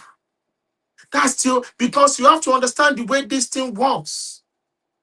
Why is Boko Haram killing fellow Muslims in northern Nigeria? Why is Somalia killing fellow Muslims in Somalia? Why are ISIS, why is Al-Qaeda killing fellow Muslims? One of the things they say is that they are not Muslim enough. What exactly do you mean Muslim enough?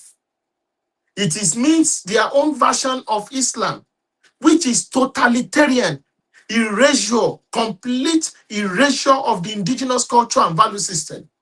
Like we are seeing in Sokoto, like we are seeing in Zamfara, where the Isba will be making laws that say they are making laws from today that you can no longer use your own Hausa culture and value system to do marriage. That is conquest. It is conquest. Because when they say you can Islamically, what they mean Islamically is not in the Quran. It is Arab value system. That is Arabization. And there is all these things as external funding. All these things, all this move, it is the work of the petrodollars coming from the Middle East, which is why theocracy is one of their biggest tool of expansionism. You look at Nigeria. Nigeria was not as polarized like this along ideologically religious lines 60 years ago, 50 years ago, and even 40 years ago.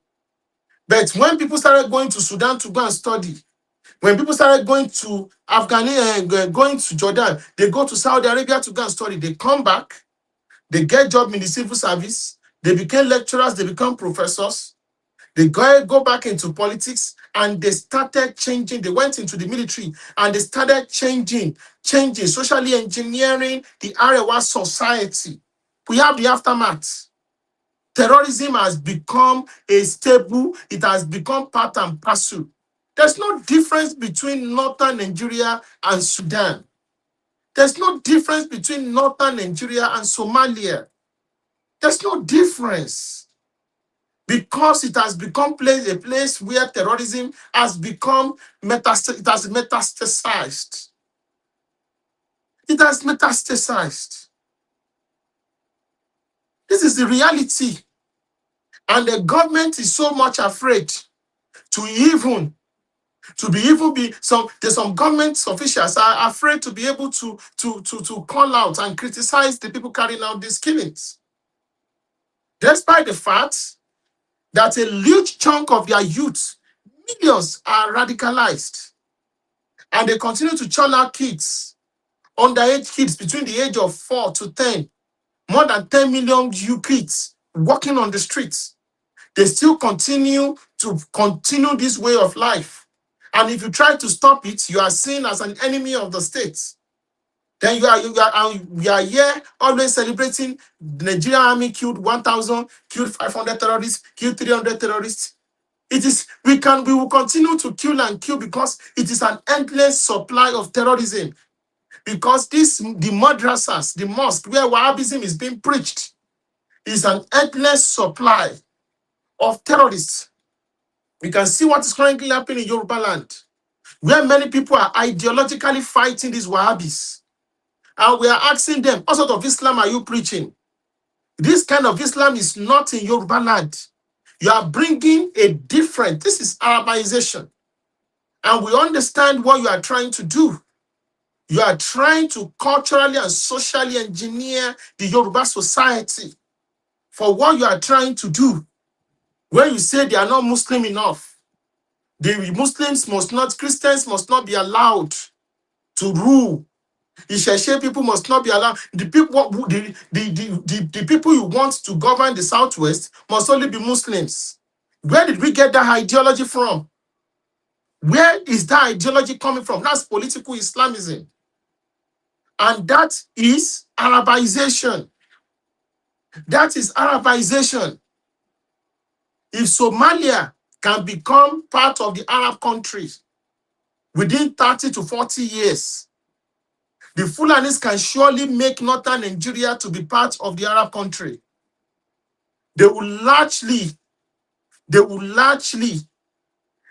throw away the Hausa language and embrace Arabic language because they've been able to politically and ideologically manipulate the indigenous people. They will think because, they are learning Arabic is better. They will even erase the Hausa language. It is because they've not have total political power, they've not been able to move to this level.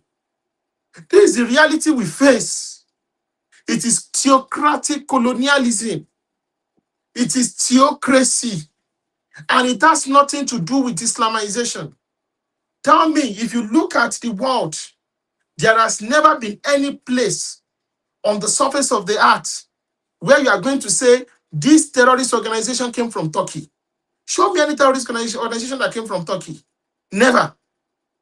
Name one terrorist organization that came from Iran. Never. Iran can be having its own thing, doing its own thing, but they don't produce terrorist organization like the way we are seeing from the Arab world. And the terrorist organizations are now produced in northern Nigeria more than the Middle East. There is nothing called Lakurawa in the Middle East.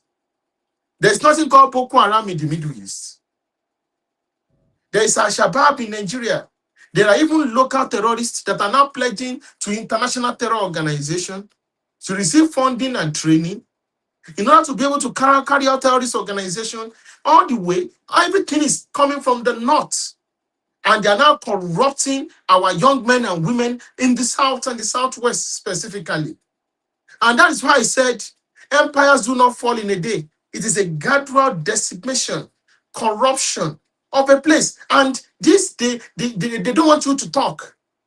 If we don't talk, they will destroy all of us.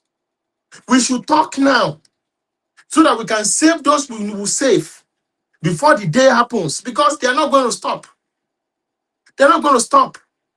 Because Nigerian government is not doing what they need to do. If they are listening to me, the Nigerian government needs to devise a methodology.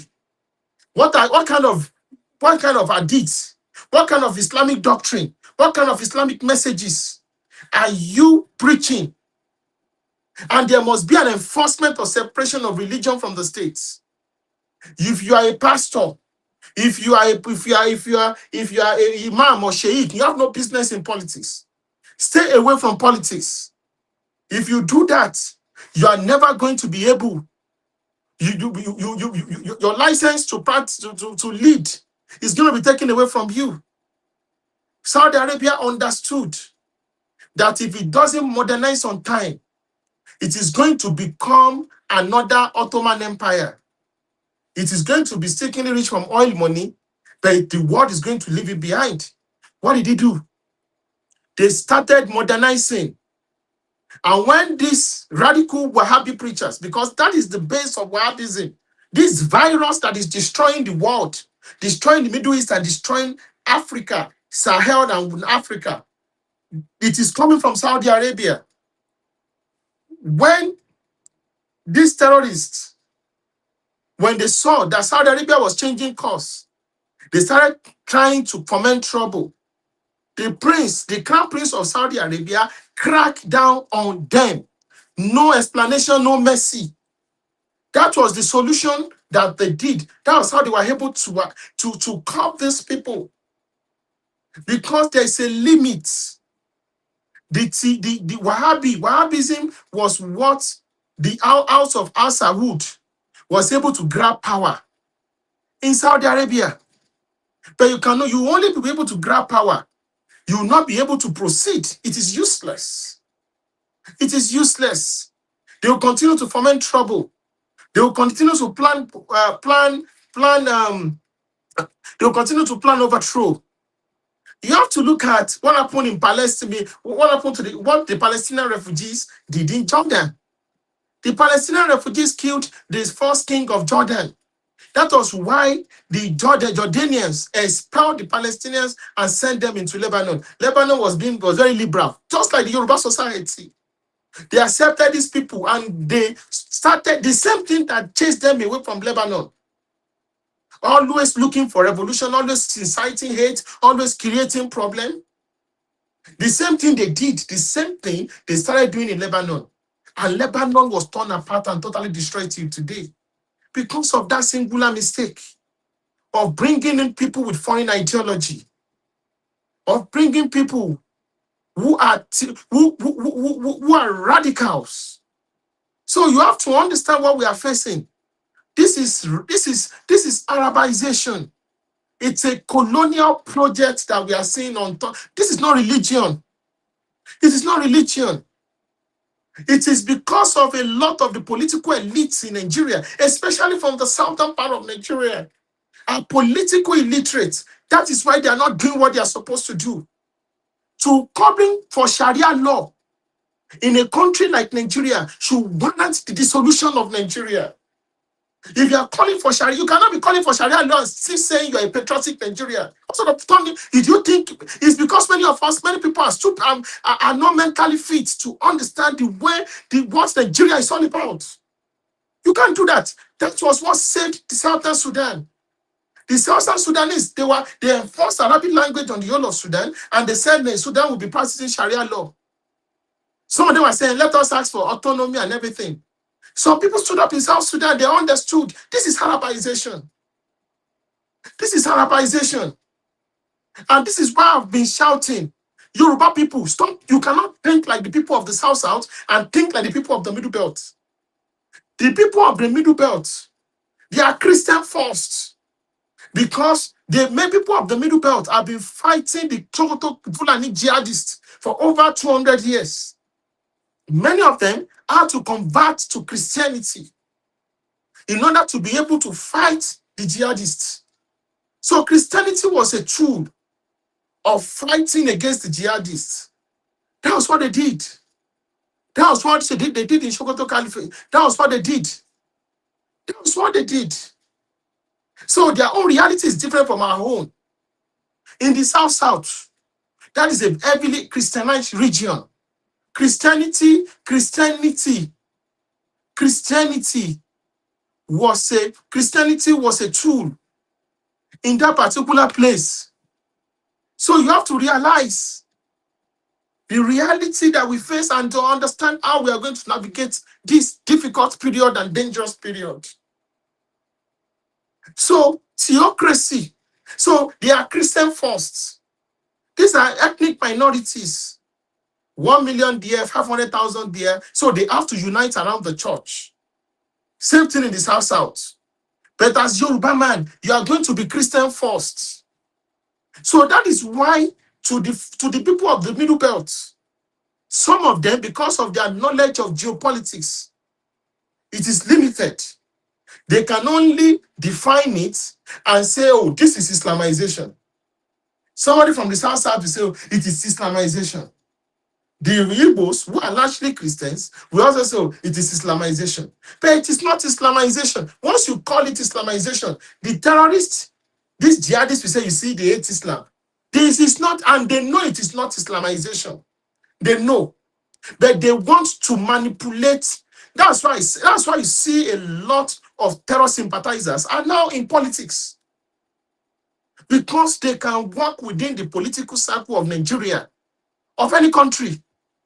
That's why you see that all of a sudden, the Western world is banning the Islamic Brotherhood organization that has tentacles all over the Western country, because they say Islamic is a charity organization. No, it is an organization that is promoting political Islamism using the tenets of democracy.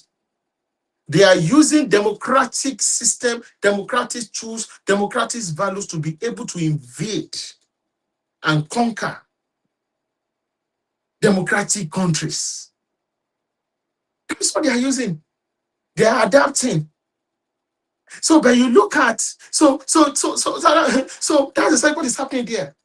But as Yorubas, in other words, Africans general, if you're listening and you're watching me, you need to understand that this is Arabization. So if you guys study that, it is Arabization. Because if you were a Muslim and you are still somebody from the Middle Belt, they won't stop until they still continue to use the sword to kill you. Because it's Arabization, they're not going to spare you. They didn't spare the Muslims of Darfur. They didn't spare the Hausa Muslims. There was a sultanate in Darfur. In fact, there was a sultanate. The Hausa people had the sultanate before Madam Fodio started his invasion. There was a sultanate of Kano ruled by the Hausa people. There was a sultanate of Darfur. There was a sultanate of Darfur. The sultanate of Darfur, they've been Muslims for centuries. So what exactly this conquest of the destruction and the Arabization of Darfur? Why, if you believe we are all brothers in Islam, if you believe we are all Muslims, if we believe it is Islam first, why are you wiping out the Muslims? Why did you wipe out the Muslims of Darfur? Show me one Arab country. Show me one single Arab country that openly came out to say we are sympathizing with the killings of the genocide of the millions, the rape of the millions of the black Muslims of Darfur. None. None. You have to understand that any political ideology that does not give your ethnicity and your race a seat on the table as co-equals is a tool of colonialism and decimation. Any political, any ideology, religious movements that does not give your people a seat at the table, that continue to tell you about competence, it's not an ideology you should follow. That's an ideology of conquest. So theocracy is a tool. It's the most important tool of Arab expansionism. Theocracy is an important tool of Fulani expansionism. By saying we want secularism without firing a single bullet, you defeat the Fulani's hands down. You defeat the Fulani's hands down. Those asking for Sharia law in Yoruba land are Arab agents. They are not preaching Islam. It's not for Islam. It is to turn Yoruba land and capture Yoruba land and make sure that the Sokoto Caliphate has access to the sea. I am saying it without mincing words. They want to conquer through the back door, and we will resist with everything we have. If you are a part of TYF member, you used to follow, you used to repost, and this is your ideology, please leave tonight. And we don't need your support.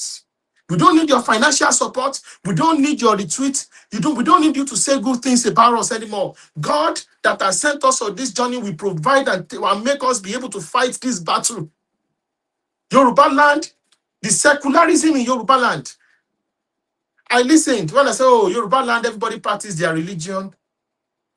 That ability, that gift, that privilege, it was gotten through war. When some groups were radicalized and they were coming from Ilorin, what they were saying is nobody should be able to practice. You must only practice their own version of Islam. Some people were not even Muslim enough. All our Obaship must be destroyed and replaced with Emirates. That was what they were coming to bring. Erasure of Yoruba civilization, usurpation of our Yoruba civilization. And there was war.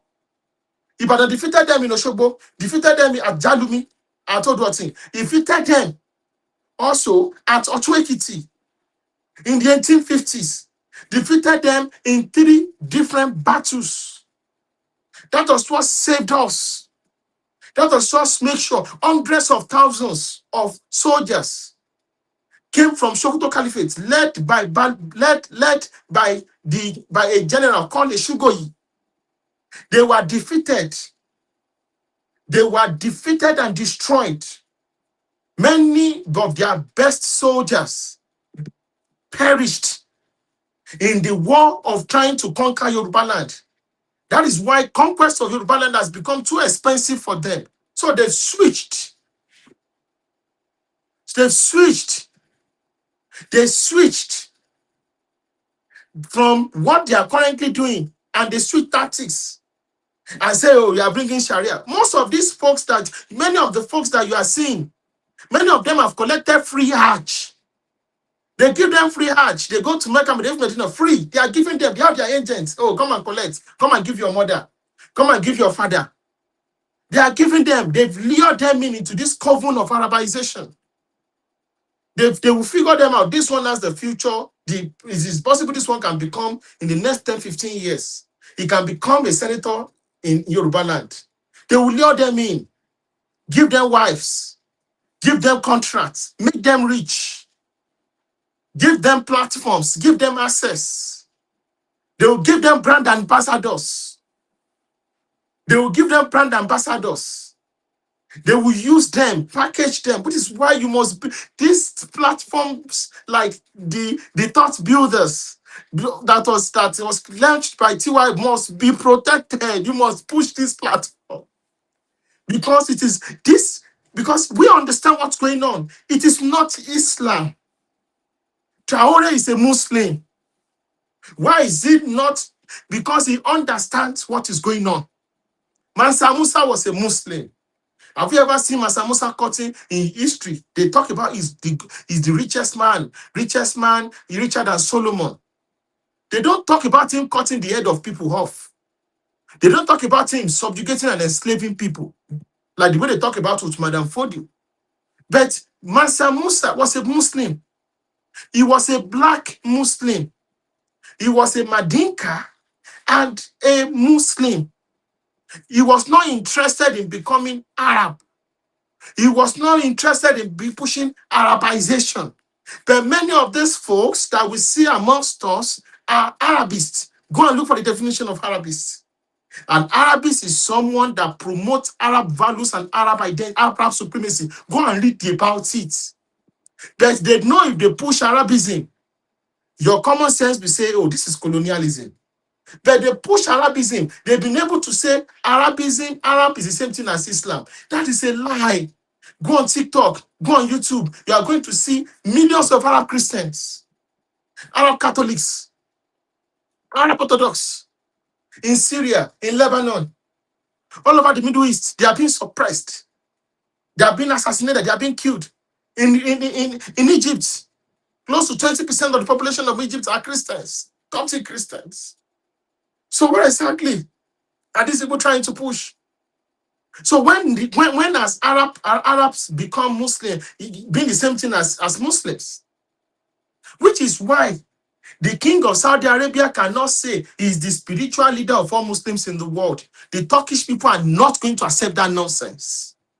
The Iranians, Persians will never accept that nonsense. The only people that are going to accept that nonsense are mentally liquidated Negroes. It's only black people that are going to accept that nonsense. Because we are not mentally equipped for the sophisticated and complex geopolitics of the world. Which is why some people are going around and telling us Iran is not Yoruba land. That is the highest level of foolery. Because they know a lot of Yoruba, you don't even know the geography of that place. They know a lot of Yoruba, you don't actually understand the importance, the definition. They don't even understand what's going on in that place. Iran is in the middle. Do you know Orire local government is more far than Ilorin? It's in the north. You are going to travel like 3 hours. When you get to Ilorin, you still travel another 3 hours before you get to those places. Before you go to Oyoile, before you get to those places, you go to Kishi, you have to get to Kishi. Ilorin is closer, is Yoruba proper. Ilorin to Bomosho is just 20 minutes. So where exactly is that not Yoruba land? Ilorin, that is, you are going to pass through Ilorin before you get to Shao. And Shao has his own dependent Oba. They are radically, they are Oyo people. And they practice Isheshe, they do all sorts of things. And these fanatics dare not go there and tell them what to do. You cannot go there. What about Jeba? It's at the bank of River Niger. That's a Yoruba Oba. That's a Yoruba Oba. Alafin was in Shao few weeks ago. So are you not saying that? How are you now saying that is not? How are you not saying that is not Yoruba land? It doesn't make any sense. So you just created a colony, and you are telling us all the surrounding cities are not. That is why if you are in TYF, if you have seen a lot of you that are Muslims and you are still listening to jihadist manipulations on social media, if you believe that I'm the leader, that I'm your leader in TYF, you need to follow through. You need to follow through. You cannot continue to go left, right, and center and be listening to Arabist narratives and ideology. The full Yorubas, the Arabs and Africans are not the same people. The Arabs enslaved, castrated, killed, genocided over 100 million black people. They are our enemy. That's the bitter truth. Many people can adopt Islam, yeah, as religion. The Arabs also conquered and tried to colonize Persia. They took the religion and flushed the Arabs away. The Turkish people, they were sometimes enslaved by Arabs. An example were the Mamluks. They were Turkish people, slave soldiers. But what did the Turkish people did? They adopted Islam. And what did they do? They now colonized and enslaved the Arabs for more than 500 years. Till then, they still see themselves superior to the Arabs. Have you ever seen the Arab world speak anyhow to the Turkish people? They dare not. Those are their masters. Can you dare do that as a black man, as a black Muslim that is an Arabist? Only people like Traore can do that because they understand their history. They understand their history, that there's difference between religion and spirituality. There's a difference. There's a difference between Islam, Islamism, Arabism, and Arabization. Those are two different things. And a lot of you, that especially you follow TYF, you follow the grace God has given in this wonderful institution, yet you go about saying all sort of nonsense. Oh, Islam is the problem. You are not part of us. If you are in that ideology, that is what you are doing, and you are part of TYF, you can leave tonight. You can leave tonight. Islam is an institution in Yoruba land. There were many Yoruba Muslim soldiers that perished fighting the jihadists. This is what history, many historical places say. They fought against jihadism. They fought against the Ilorin fanatics. They were the ones that perished. In fact, they fought the most because they knew what they stand for. They knew what these people stand for. They are liars. They are deceivers. They are ruthless. They are wicked souls. There is no truth in them at all. And in this 21st century, we must fight them to a standstill. They must not have political power in Yoruba land. We must mobilize. Oh, whether we Yoruba Muslims, Somoluabis, the Sheshe, the Christian, this is not the time. We come together and fight against these people, like our fathers fought in 1840. This time, it is final. It is final. There's nothing called South-Southwest. There's nothing called South-South. There's nothing called North Central in Yoruba, in Yoruba Palace. It is Yoruba land. This is why those of you that are doing all sort of madness, today you are doing Ekiti supremacy, Awori supremacy, or your supremacy, and that supremacy, you are more interested in pushing the Allah versus Oyo. We are not interested in that nonsense because we are in the age of republicanism. We don't care. We don't care. It's a year. This is the time for us to make our stand. Because you don't need such people. Go to the fringes and continue your form of nationalism there. That's why we have to continue to transform. We are not going to be called conservatives. We are not going to be called Yoruba. We are not going to. We've tried. We built that thing. We are going to be the thought builders going forward in this institution. Even though we know what we stand for. We know what we stand for. Because this message must go to all the length and breadth of the world, all the length and breadth of Nigeria, all the length and breadth of West Africa, all the length and breadth of sub-Saharas of the Sahel. Because we are fighting. This century is going to be the century of blood and iron. Nigeria can defeat terrorism. What we can do, every of these people preaching terrorism must be, we must go for them. You preach hate, you go to jail. You preach Islamism, you go to jail. It's preaching Islamism and saying it is only Muslims that should be ruling in a multi-religious society like Yoruba land. If Governor Seyi Makinde knew what he was doing, he should have arrested those people and sent them to jail. He should arrest them. And they are so proud, they are so arrogant, they talk as if they are the ones. Imagine someone like Oluwa of Iwo will now be the one dictating how people like us should practice Islam. What an insult. That buffon? That buffon? That illiterate, that stark illiterate. And this is why, if the best of the best intellectuals refuse to participate in politics, people like that will determine your future. It happened in Syria. It happened in Afghanistan. Don't underestimate these people. And don't think, oh, when you are going to, maybe if you give them education, they cannot be changed. You face them, woman, you face them aura for aura. You don't move an inch, no compromise. Battle to finish.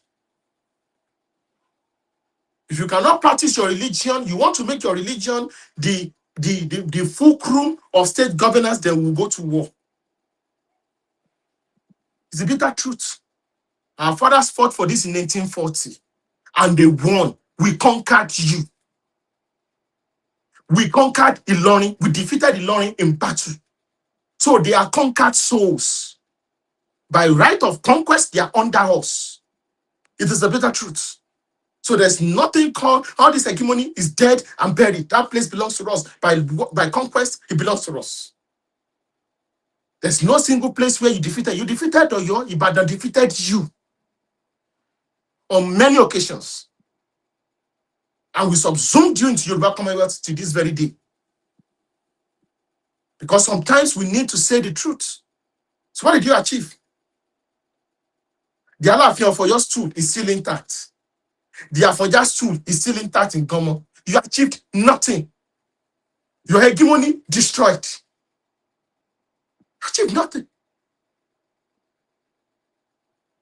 You took the stools of the Hausa people, the Gobe, all the Hausa city states, the Gobe, they are all destroyed. You could not take the stool of the academy. You could not take the stool of the Alaafin of Oyo. You could not take the stool of Afonja because Afonja stool is back. Alhamdulillah, thank God for what happened in 2026. And a lot of you were sad. You cried. You think we are going to keep quiet all the while? We are not going to keep quiet. And those of us that understand history, that understand Islam, that came from Muslim backgrounds, we will not keep quiet. We must explain. And those of you that don't know, don't jump in front of us. Stay behind and learn. Wars are not fought on the battlefield. In the art of war, Sun Tzu, you must know how to win without fighting. Yorùbá sọ pé ẹjọ́ léèyàn kọ́ kéèyàn tó jà. Ẹ̀yin ò fẹ́ kọ́ ẹjọ́, ẹ kàn fẹ́ máa sọ̀sọ́kùsọ ń ta ni. And many of you, when it is time to go on ground, you will run away. To even volunteer in TYF, in many of the things we are doing, you don't join. Many of the people that are working in TYF are the people that don't talk much they don't talk on Twitter. They don't shout on Twitter, and they are the ones doing the heavy lifting. Those of you that are Twitter, Spence or anyhow, go say call. Most of you are not going to do anything. That you are quick to say something. Christians are the problem. Muslims are the problem. So what do you think? You're going to chase Christians away from Yoruba land? You're going to chase all the Yoruba Muslims out of the Yoruba land? Is that the way Ibadan was able to rally the entire Yoruba race? Was that what Egba Kingdom did when they created the battalion of Egba Christian army? Ibadan even created Islamic military war chiefs like Seriki. There are people like Seriki Yapo, warlords, fantastic war generals that fought in battles to defeat the jihadists. They went to go. Ibadan did not just fight the Ilorin jihadists. Ibadan went to go and fight the Nupe jihadists at Akoko. There was a war called the Battle of Wakuti, where tens of thousands of Ibadan army perished at Akoko area in order to be able to checkmate Nupe Fulani advance from that axis. Because the Fulanis, they were two jihadists. The jihadists were coming from two flanks. One from the axis of Ilorin, another one coming from the Nupe axis. And I went there to go and checkmate them. And it's not because we are saying Ibadan is supreme, because some of you are petty. You do not understand that the glory of Otun Ekiti, the glory of Ikere Ekiti, the glory of Ishekiri, of Wari, the glory of Benin is the glory of all of us. Some of you are so petty. Some of you can't think beyond your myopia because you were not properly raised to be nationalists. And when some of us, you saw this way, you are still going to go and be following people that are damaged. Social media, we understand what social media is. But once you know this is the way you stay there, you don't change, you don't go left and center, right and center. You don't know if you don't understand the time. Anybody talking about trying to create problem between different Yoruba groups now? You're supposed to be cursing them. You're supposed to be on social media. Don't listen to them. We don't need such people. We are happy that Sunday Igboho and Ààrẹ Gani Adams wọ́n ti ṣiṣẹ́ papọ̀. Gbogbo ẹ̀yin tẹ́ ẹ ti sọ̀sọ́kùsọ tẹ́ ẹ sọ̀kù lórí social media. Ṣé ẹ rí pójú tì yín? Ẹ̀yin ìka èèyàn yín. Ẹ̀yin ìka. Ìdájọ́ Ọlọ́run dẹ̀ ní tán lórí gbogbo yín fún ìwà burúkú tẹ̀ ń wù yẹn torí ẹ̀ mọ̀ọ́mọ̀ ń ṣe ni. Ẹ ní l'opportunity láti ṣe irú ẹ̀ mọ́ because why? Ẹ dògún sílẹ̀. Kò dẹ̀ sí kankan nu yín tó máa jà. Abẹ́ bẹ́ẹ̀dì ìyàwó yín lẹ máa sá lọ nígbà tí wàhálà bá ṣẹlẹ̀. Abẹ́ bẹ́ẹ̀dì ìyàwó yín lẹ máa sá lọ. Sorry for people that don't understand Yoruba. So theocracy is a very powerful tool of colonialism. I'm going to stop here. I know Mr. Bakari, thank you so much for everybody that listened. Mr. Bakari was like, I said he's going to spend more than 30 minutes. He's going to spend close to 1 hour. But it was a very passionate topic that we needed to discuss. Thank you so much. Yoruba land will continue to prosper. Yoruba land will continue to stay strong. Yoruba land will never be conquered. If nobody could conquer your head, nobody could conquer your mind, you are unconquerable. Thank you so much.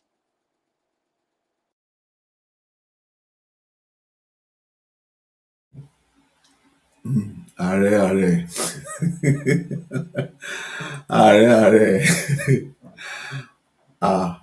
Àwọn méjì lórí YouTube, right?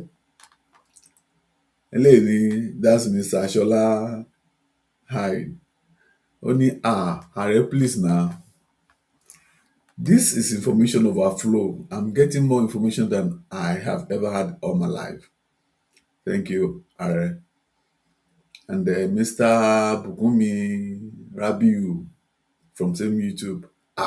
Eléyìí ni pé fire on sir, I'm loving the energy. Àwọn ọ̀tẹ̀wọ̀n bá ní time tàwọn láti lò náà káwọn bí di ọ̀túnla. You know, we have lots of beautiful comments. Fulani Aroki Baby from YouTube. Fulani, she said, and I quote, Fulani is not indigenous to Nigeria. They killed the Hausa and took over the Hausa land. They are doing semi-Yoruba land right before our eyes. We need to reject it. Yes, end of quote. That is what we're trying to do. We thank you all. Mr. Boyega, I saw what you wrote. You know, we need to put this on the screen for the world to see. Thank you very much. Àwọn èèyàn náà ṣì wà tó ṣì ń kí bàbá Gbèsè Olúbàdàn láti ti papòdà. You know, thank you very much. Thank you so much for coming. Àwọn ọ̀rẹ́ wa láti Edo, we thank you. We thank everybody for joining us for tonight. Beautiful spacing. Ààrẹ has done too much of justice to this topic. I hope our friends on Twitter. I'm not seeing comments from the comment section on Twitter. I don't know why. Let us hear from Anika, please. Okay, I think she'll be the best to You tell will us. need to hear from. I need to hear her voice, please. Mm-hmm. Thank you. We'll move over to the Twitter session now. I think I need to put on my other phone so that I want to read Twitter lórí YouTube at Facebook. They can be hearing the conversation coming from the Twitter end. Yes. Anike, please, can you come on, please? Or can you put on can you connect to your phone from that end? Oh, you can't. Okay. So, yeah, Anike, let's hear from X angle. Yeah, Mingbo. Please, people from our friends from Twitter, just hold on. I'm going to connect you so you can hear the.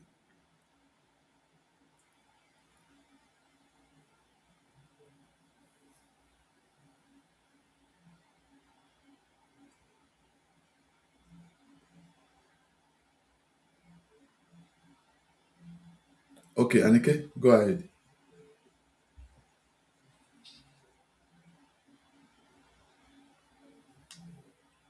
Anike, can you go on? Okay, Anike, go ahead. Shall I go me back? Yes. Okay. Loud and clear on Twitter. Okay, me, my boy, I want to one studio, but Are Kaleo. Yes. Okay. Ekaleo, I welcome everybody. Mo ribi kia to bere program. Ẹ o, ẹ kú gbogbo ìgbà o. I welcome everybody in the name of Olódùmarè once again. Ààrẹ ẹ kú gbogbo ìgbà, ẹ ṣé o. A ti sọ fáwọn èèyàn wa. Only smart people can defeat a coordinated attack.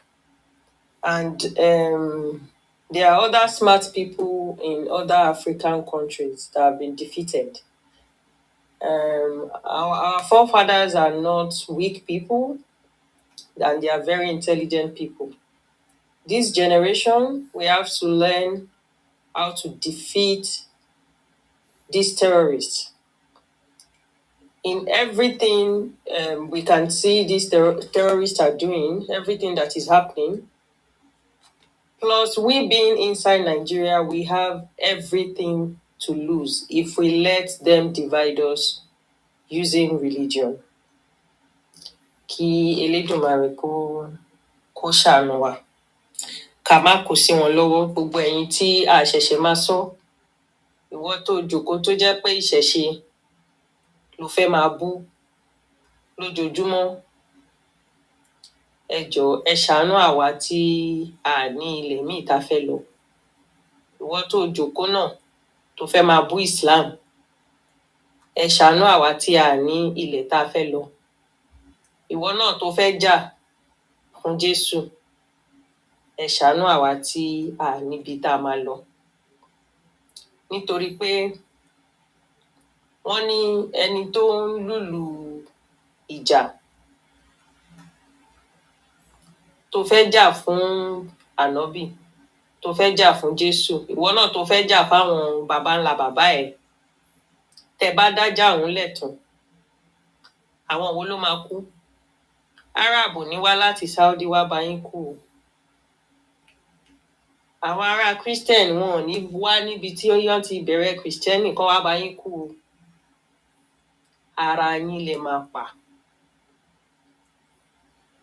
Which means we have everything to lose. Let's know the difference between Islam. Yes, it is not your religion. But táwa tí a ní ẹ̀sìn yìí tá bá ń sọ fún yín, ẹ máa gbọ́ wa. Let's know the difference between Islam and political Islam. Let's know the difference between Islam and Arabization. Many of us Yoruba, we are Muslims, but we are not Arabized Yoruba people. We know the difference. Tá bá ń sọ, ẹ jẹ́ á máa gbọ́. Tó bá wá rí nǹkan tó ń bí ẹnu tó níṣẹ̀ṣe ṣe, tí Kristẹni ṣe, tí Mùsùlùmí ṣe, tó bá ti fẹ́ bínú, try to remember that the peace of Yoruba land is extremely important to all of us. Tó bá délẹ̀, nílùú tá fẹ́ lọ o, níbi tán ti máa gbà wá, níbi tán ti máa ní ó yá 40 million Yoruba people be coming. Many countries, they can't even sort themselves, let alone saying that they want to accommodate anybody.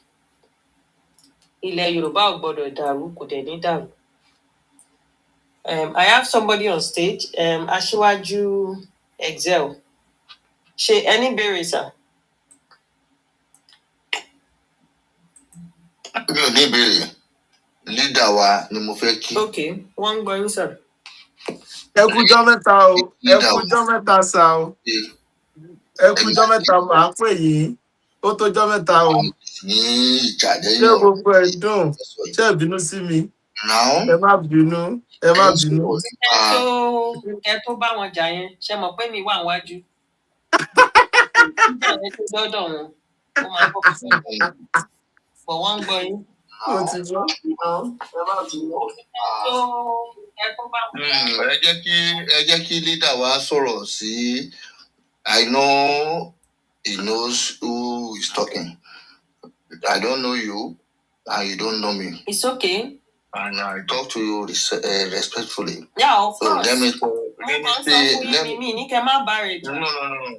no. See, that fight has I'll to come tell through. what I want to talk about. You don't need to come in between. Because I don't know what you want to say, and it is not everything you can say on the stage. God. Ara, ẹ má worry, ara, Let ma me ba ọ̀rọ̀. Ẹ má worry, sir. Talk to Ẹ má arrange worry, it. sir. and thank you. Ẹni tó bá ní béèrè, please request the mic and come. No, ẹ jẹ́ kán sọ̀rọ̀, ẹ jẹ́ kán sọ̀rọ̀. Ẹ jẹ́ kí bàbá ẹ̀ bẹ́ẹ̀ sọ̀rọ̀. Backend. Ẹ jẹ́ kí bàbá ẹ̀ zẹ́ sọ̀rọ̀. Ṣáṣì wà ń bẹ̀ yẹn ṣá. I want to.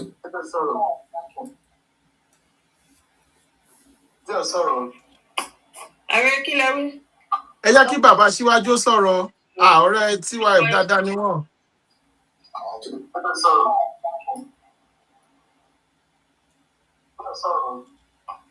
Ààrẹ kí lẹ wí? Ẹ jẹ́ kí bàbá síwájú sọ̀rọ̀. Ọ̀rẹ́ TY dáadáa ni wọ́n. Wọ́n máa bá yín sọ̀rọ̀ ìgbà kí. So if you have questions, please request the mic and come up. If you have contributions, you have additional things to add, please come up. Mr. Bakari, àwọn èèyàn wa ò fẹ́ sọ̀rọ̀ lálẹ́ yìí. bí ẹ̀rù ló ń bá wọn nígbà tẹ́ ti kó àbá ìṣe tẹ́ ti kó wọn láyà jẹ. Ẹ jẹ́ kí kí yẹ kí bàbá síwájú sọ̀rọ̀. Bàbá dáadáa, ẹ̀gbọ́n dáadáa bàbá lẹ̀gbọ́n olóyè yẹn. nìyẹn bàbá ìṣe wọn ń ṣọmọdé. Bàbá ẹ̀zẹ̀ olóyè ni wọ́n o. Olóyè high chief gidi. Ẹ jẹ́ kí bàbá síwájú sọ̀rọ̀. Bàbá dáadáa, ẹ̀gbọ́n dáadáa lẹ̀gbọ́n yẹn. Bàbá ẹ̀zẹ̀ olóyè ni wọ́n o. Olóyè high chief gidi. Ìjọba sẹ́ndì mic padà sí bàbá Kúnlé come up.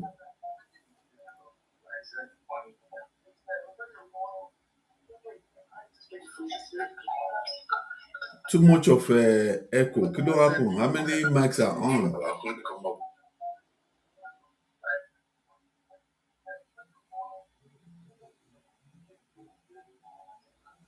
People can also ask questions on Facebook.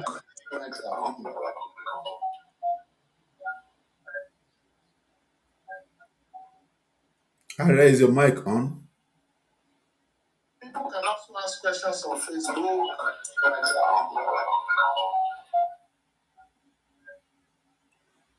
Anike, check your end if there are two mics on.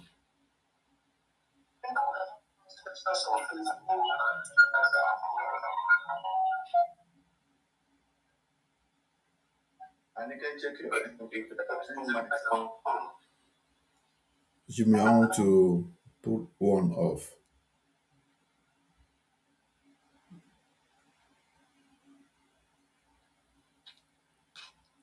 Ṣé ẹ̀ ń gbọ́ mi studio, Mr. Bakari?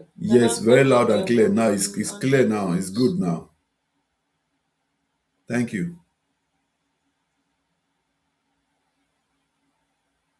Ṣé ẹ̀ ń gbọ́ mi studio?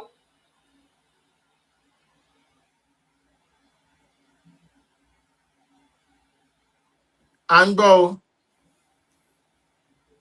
Táàbà àwọn èèyàn wa ò ní béèrè lálẹ́ yìí. Ó ga o. Okay. Ṣẹ́yìn ò ní béèrè ní Madam Anike? Or people on YouTube? Ẹ gbé bàbá aṣíwájú ẹ fún wọn ní ẹ gbé wọn gòkè ẹ jẹ́ kán sọ̀rọ̀ ẹ jọ̀ọ́. Bàbá aṣíwájú ẹ jọ̀ọ́ sà ẹ request mic kan fún yín ní mic. Ẹ má bínú ẹ gòkè má bọ̀ ẹ wá bá wa sọ̀rọ̀.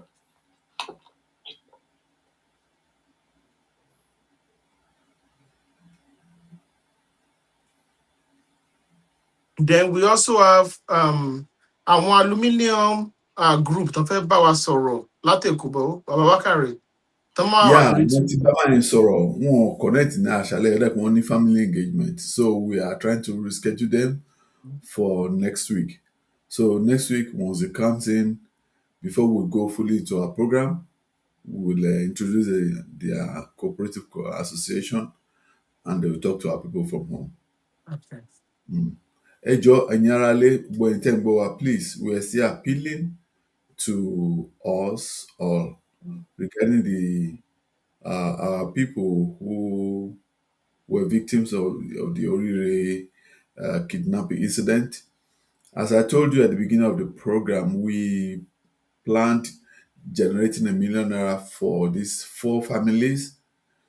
However, we have raised, through your grace and your cooperation, raised the 800. I want to be sure I don't want to misquote. For these 4 families. However, we have raised, through your grace and your cooperation, raised the 800. I want to be sure I don't want to misquote.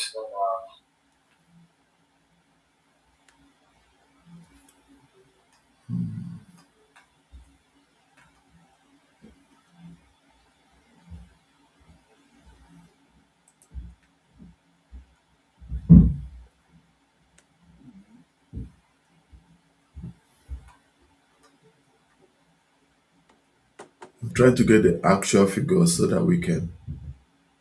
875,000. 865,000. 867. That's what we have now. 867,000 as at the beginning of the program tonight. And the account number we're using is right on the Jumbotron on X, which is at our bank in Wema Bank. And the account number is 044 6142984, and the account name is Ogwadulawo Social Cultural Organization. Nyebe, please, for the Twitter and the Facebook and our TikTok listeners, I will repeat again. Women Bank account name is Ogwadulawo Social Cultural Organization, and the account number is 044 6142984. 044 6142984. Please, in the comment reference, ever have your Orire victims, see, so we can know the funds are meant for. Those are beautiful families, and we saw some of them last week. Mommy, Oyedokun. Oyedokun, Mrs. Maria Oyedokun. She's the wife to the teacher that was beheaded. We saw her 2 sons, Abiodun and there was the other name, the other young man's name. We saw them last week and they spoke with us. So Samuel, yeah, I think I remember Samuel, right? That should be the name. So méjèèjì bá wa sọ̀rọ̀ last week pẹ̀lú màmá àti brother olóògbé náà, and they told us of how things are really tough with them. Ẹjọ́, àwọn náà ń gbọ́ anáṣálẹ̀, they are connected one way or the other to the program. Let's still extend our hand of fellowship to these our people tí wọ́n jẹ́ ẹbí olóògbé. And I'm being told by my producer to call the Alumni guy on Twitter. Let me see if I can locate him.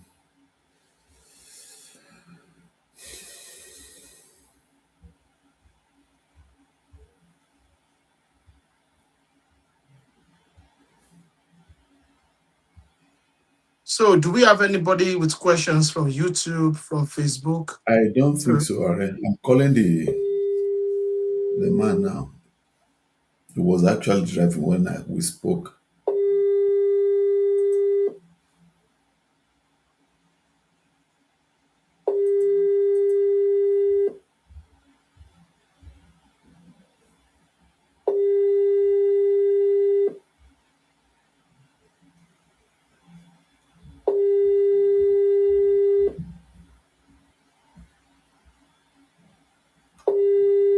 It's not picking. So, I think we should just Move ahead, yeah. move ahead. Tonight's topic, we really want to thank everybody today. Today has been a wonderful day, and we are so grateful. Yes. There's a question here that's saying, the question is what? The questions are 3, okay? One,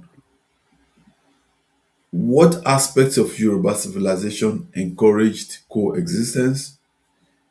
Ìkejì is how did Yoruba Muslims, Christians, and practitioners of indigenous traditions traditionally relate to one another in the past? And how can any society distinguish between sincere religious devotion and the adoption of foreign cultural norms? Ṣé kò pọ̀ Okay. jàre? Because I know you Kopoju, can. Ẹ Kopoju, ṣeun. Thank you. Kopoju. Thank you so much for that question. We are so grateful. The first thing is how I would like to answer this question. How did the Yoruba people how did the Yoruba people, how were they able to relate and coexist for centuries without killing themselves? It's because we were Yoruba first. We believe that blood is thicker than water. We cannot turn ourselves into enemies and kill each other because of religious differences. So we believe our civilization bonding, the cohesive force of our civilization is more stronger than Pentecostalism or Islamism or Catholicism. Second thing is how are we going to know about the question? Basically, I'm going to summarize. How do we separate religion as a spirituality and religious extremism? Any religion, how you know religious extremism, they are always looking for political power. There is no business of a pastor trying to use the pulpit or Christian followership to hijack power. That's extremism. Once you see an imam or a cleric trying to use trying to use the Islamic followership, the mosque as a tool of power hijack, that's terrorism, that's Islam, that's jihadism, violent jihadism. And it's the same pattern. Uthman Fodio was an Islamic cleric. Alimi was an Islamic cleric. Muhammad Yusuf was an Islamic cleric. Abu Bakr Shekau was an Islamic cleric. Everybody that started Al-Qaeda, that started Al-Shabaab, they're all Islamic cleric. Why? How did they get to that level? They always want to use their followership in Islam. El-Zaki is an Islamic cleric. So that is the situation of things. So you have to we have to understand that where does this thing need to stop? Which is why I said there needs to be laws. There needs to be government intervention. That's why we pay taxes to the government. Our government should be proactive, should be stopping a disease, should be stopping a problem from happening instead of buying bullets and using the fire brigade approach to solve the problem. Why should we not treat the wound before it festers, before we start needing amputation? That's why we need to be able to tackle this problem once and for all. That's what we need to do. So I think basically I've been able to answer all the questions, right, Baba Bakari? Benny, Benny. There's another question from one Mr. Abiola. Only pay, how can schools, families, and communities preserve Yoruba language and tradition?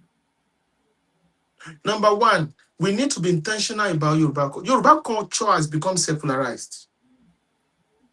Yoruba has evolved. It has become an ethno-linguistic and ethno-religious identity. So we must be intentional about promoting Yoruba language. Speak Yoruba language to your children. We must ensure that we also understand the importance of political power. The reason why we now have Islamic fundamentalists openly looking for how they are going to hijack political power. With some of them were boasting that they were the one that put in Arabization. They've destroyed them. They don't understand that they've destroyed Arabization. So how is Arabization going to tell us that it's not the person sponsoring all the madness coming from Igbo, the extremism? So you can't lead the Yoruba people. If you're a fundamentalist, nobody's going to listen to you. It has become like that of people like Barrister Shitu, who continues to openly profess fundamentalism, and he wants political power in Yoruba land. He's not going to get it in eternity, because nobody will give political power into somebody like that. And we knew what they did when he was a minister under Buhari and Arabization. That was the highest level of incompetence. And these people, these fundamentalists, they understand that when it comes to local politics, the Yoruba people are not going to vote for such a people. So, which is why you see them always playing national politics. Always, you are going to see their name. You are going to be seeing Deji Patriots.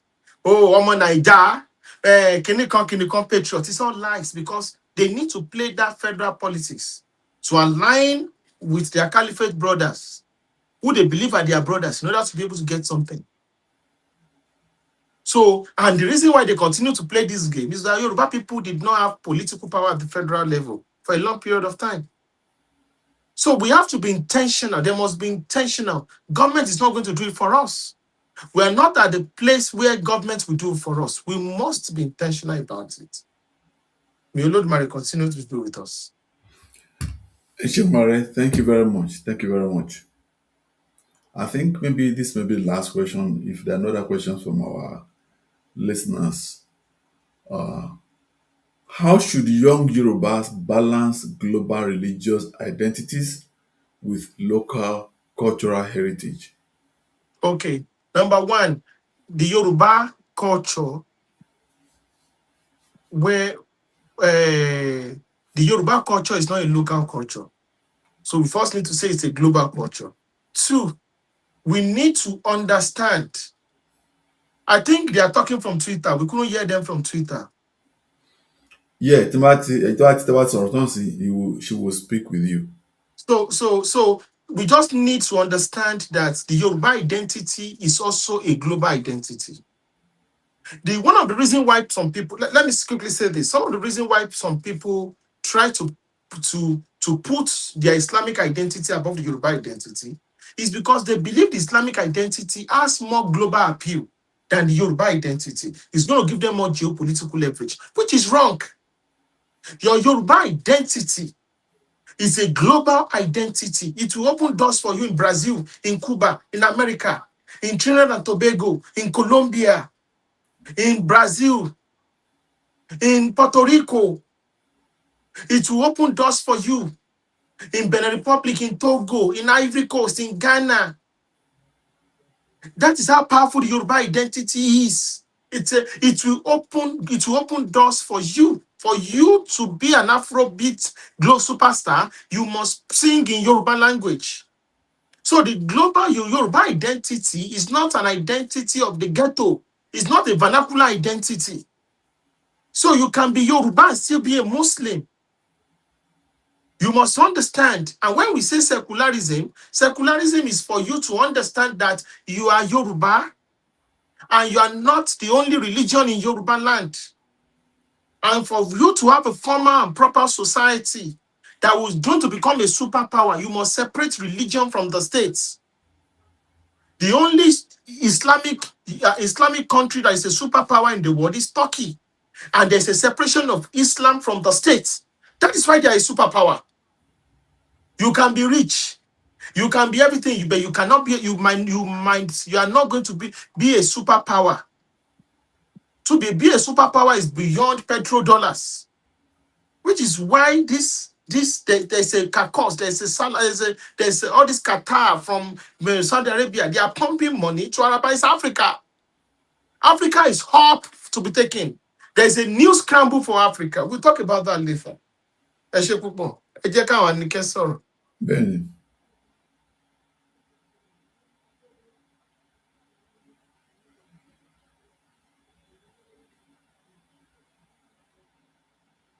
Yeah, Anike Tobambo, I'll go ahead from Twitter. Thank you. Yeah, very clear, very loud. It's not in. We can't hear her. Baba Bakari, we can't hear her. I hear her. No, we can't. You are not. She's not loud. She's not transmitting to people. Okay, and Nobody again, knows. can you try speaking loud? I think it's.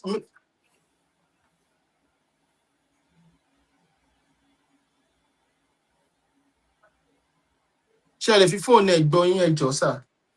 Fóònù yín bá ṣe ń play lẹ́ẹ̀kan yẹn.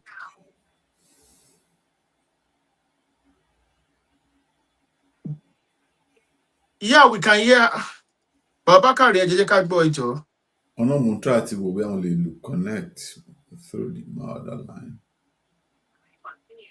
Ẹ ní sùúrù o.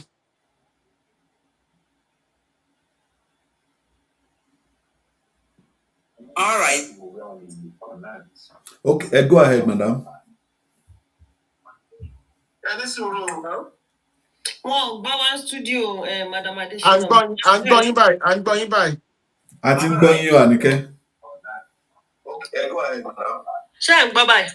Yes. Èmi ń gbọ́ wọn, ṣá ń gbọ́ mi ń sìn. Well, Bawa Studio. À ń gbọ́ yín studio. Okay.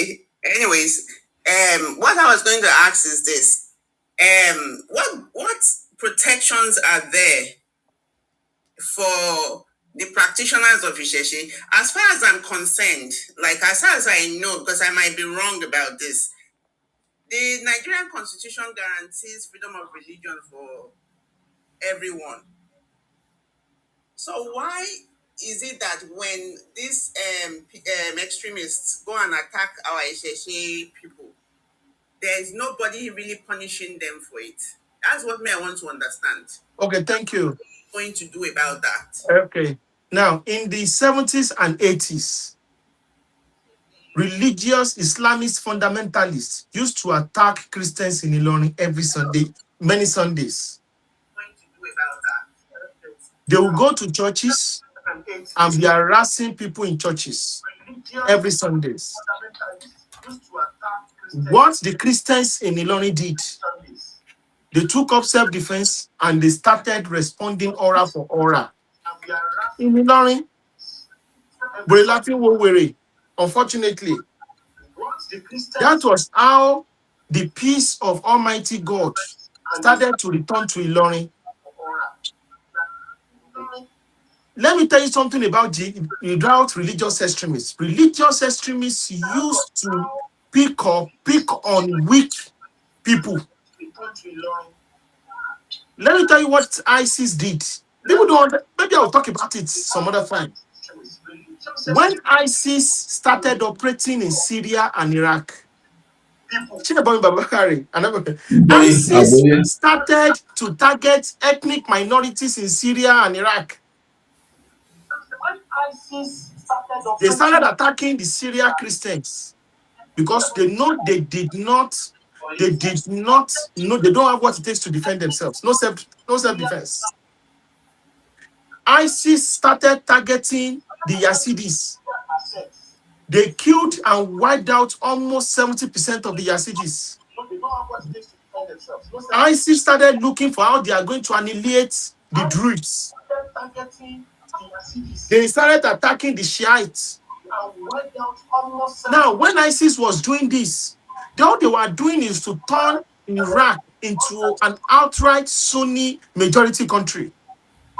Now, ISIS is going to tell you, oh, we are doing Islamic agenda. It's all lies. They were using the sword to decimate and annihilate the minorities. Most of the victims of ISIS and Al-Qaeda in Syria and Iraq were mostly ethnic minorities. Well, that was why ISIS now went after the Kurdish people. But ISIS had a powerful paramilitary, Kurdish people. They have their own powerful paramilitary. They were called the Peshmerga. And all the Kurdish people from all over the world, they came and started raising funds, even sending men to go and defend Kurdistan. And that was how they were able, they started pushing back with the help of American funds. And they were now pushing back against ISIS infiltration of ISIS infiltration of Kurdistan. So the Isheshe Yoruba people, Yoruba traditional religions, religion adherents, they need to do three things. One, they need to organize themselves into a powerful bloc. It is absolute nonsense for people to say, oh, Isheshe is not a religion. You are a joker. Before Yoruba religion would survive in Brazil, in Cuba, they organized into an organized religion. That is why they are powerful in South America and North America, and the Caribbeans, and Central America, in Latin America. Secondly, Isheshe must participate in politics as a bloc. They must start aligning with people that are going to protect them. You cannot, the Isheshe people are not a minority. Isheshe are close to 20% of the Yoruba population. That's a powerful bloc. Their vote alone is enough to determine who becomes a governor of any state from Kogi to Lagos. If they are voting in one unity, it's the bitter truth. So that's number two. Number three, Isheshe must start defending themselves. You cannot continue to become a Washafofokiri, come and say,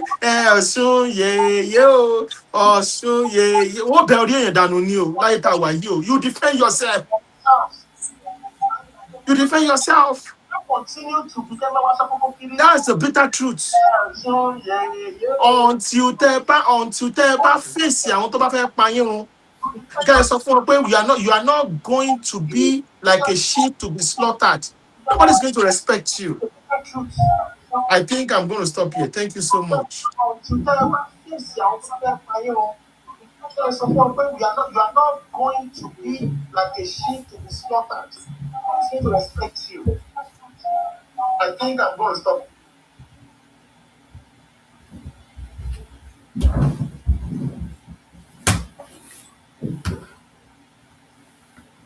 I can't hear Anike, please. Anike, you need to speak loud. She's speaking on Twitter. It is not getting into the studio here, Ni. And your studio speaker is also Mumbo, but you are very, very, very low. Are we not the ones that are supposed to ensure she's being heard here? No, it's from my end. Oh. No, the people on our different platforms are not hearing what's going on.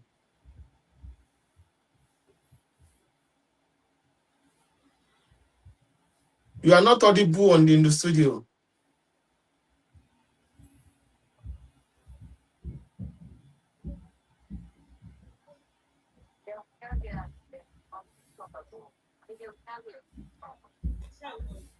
Yes. We have somebody raising their hands. Charlie, increase volume, yes, sir. Man on the moon, can you hear me? Yeah, yes, I can hear you. Okay, good evening. Very good. Yeah, so I have two questions for Aaron. The first one is, I made a quick research on the Oluwo of Iwo, and I saw that, there have been petitions against him, and, it's been a case that has been going on since about 2016 or so on, his attacks on Isheshe and stuff like that. So, I read that, the government has treated it as a, they have treated it as a chief/council issue, and they've not cracked down on what everybody believes to be, Islamic extremism. I'm just saying, and then there's another one that is in Oyo State now, which you said Sheyi Makinde has not done anything about him. Is it the Grand Mufti that came out recently to say people in Oki-Ogun should vote only Muslims?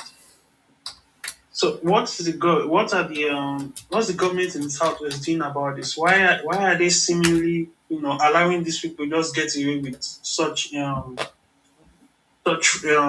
radical statements.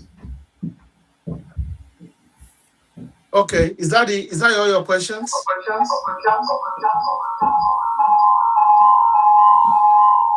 Aneke, you are having double two speakers on simultaneously. If I turn this off, me will see Twitter. Okay, thank you. Okay, let me quickly answer that question. No, you hear us from the Twitter now live. Okay. Can you hear us now from Twitter? Yes. Okay, go ahead. Okay, so what? Thank you so much, sir, for that wonderful statement. The problem is we have a problem with leadership. There's a problem of leadership across Yoruba land.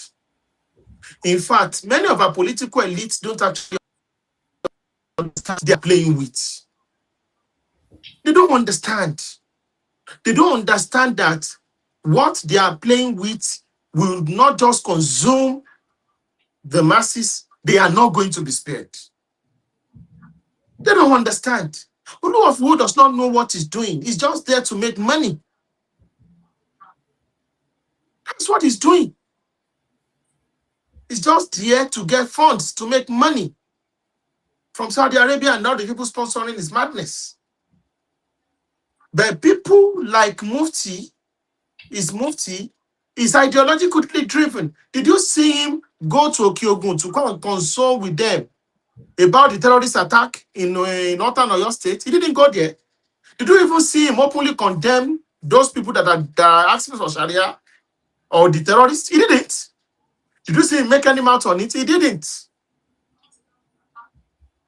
The terrorists, the Boko Haram that carried out the terrorist attack in Okiogun, in northern Oyo State, they wanted to want Sharia law. They are working for the same agenda. But because that's why you saw Gumi also coming to Oyo State. Because we have irresponsible political leadership.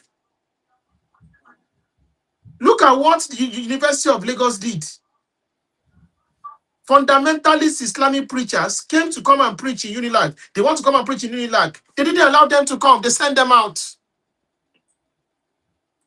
That is what leadership should do. It is not about that is not about hating Islam. We are not going to come because there is a reason why they are targeting universities. The Taliban the meaning of Taliban means students. Most of the Islamic revolution jihadist overthrow in the 80s, 90s, and Arab Spring were all conducted by university students. Most of our people that got radicalized, they were radicalized at universities because of the kind of preachings, the kind of clerics that are going there to radicalize our youth.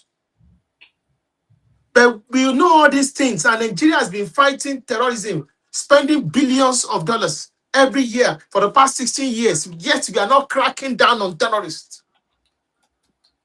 Because we don't want, because our politicians don't want to lose votes. So they are playing left, right, and center, and middle. Makalele. Exactly, sir. So why do you think Sunday Igboho, they could not stop Sunday Igboho from going to Kwara State? Because what he was in Kwara State. The situation of things is far more terrible than people think. And when Kwara falls, Kogi West falls, states like Ekiti, states like Northern Oyo State will fall. And your politicians will still come and be campaigning for you. They will still be telling you, Omi Tutu, Omi Dudu, in the next election, because our political elites are stone deaf. Go and look at Somalia. All the places in Somalia, in the southern part of Somalia, where Al-Shabaab is controlling all these terrorist organizations, their politicians are in Mogadishu, and they are still winning elections. So they want to they send them out of their homeland, and they are still saying they are still in parliament. That is politicians for you.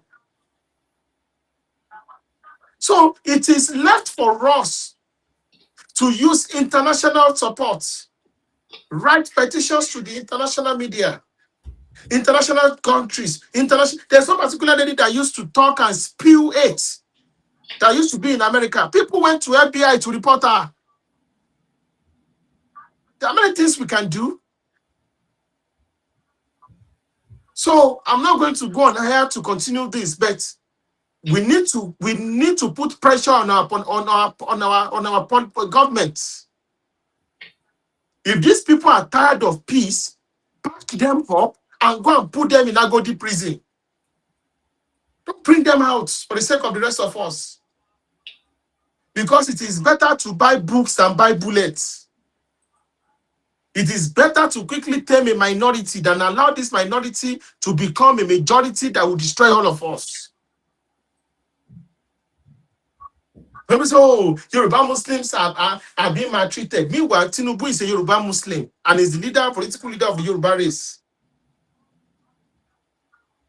The richest Yoruba man ever for the past 50, 60 years.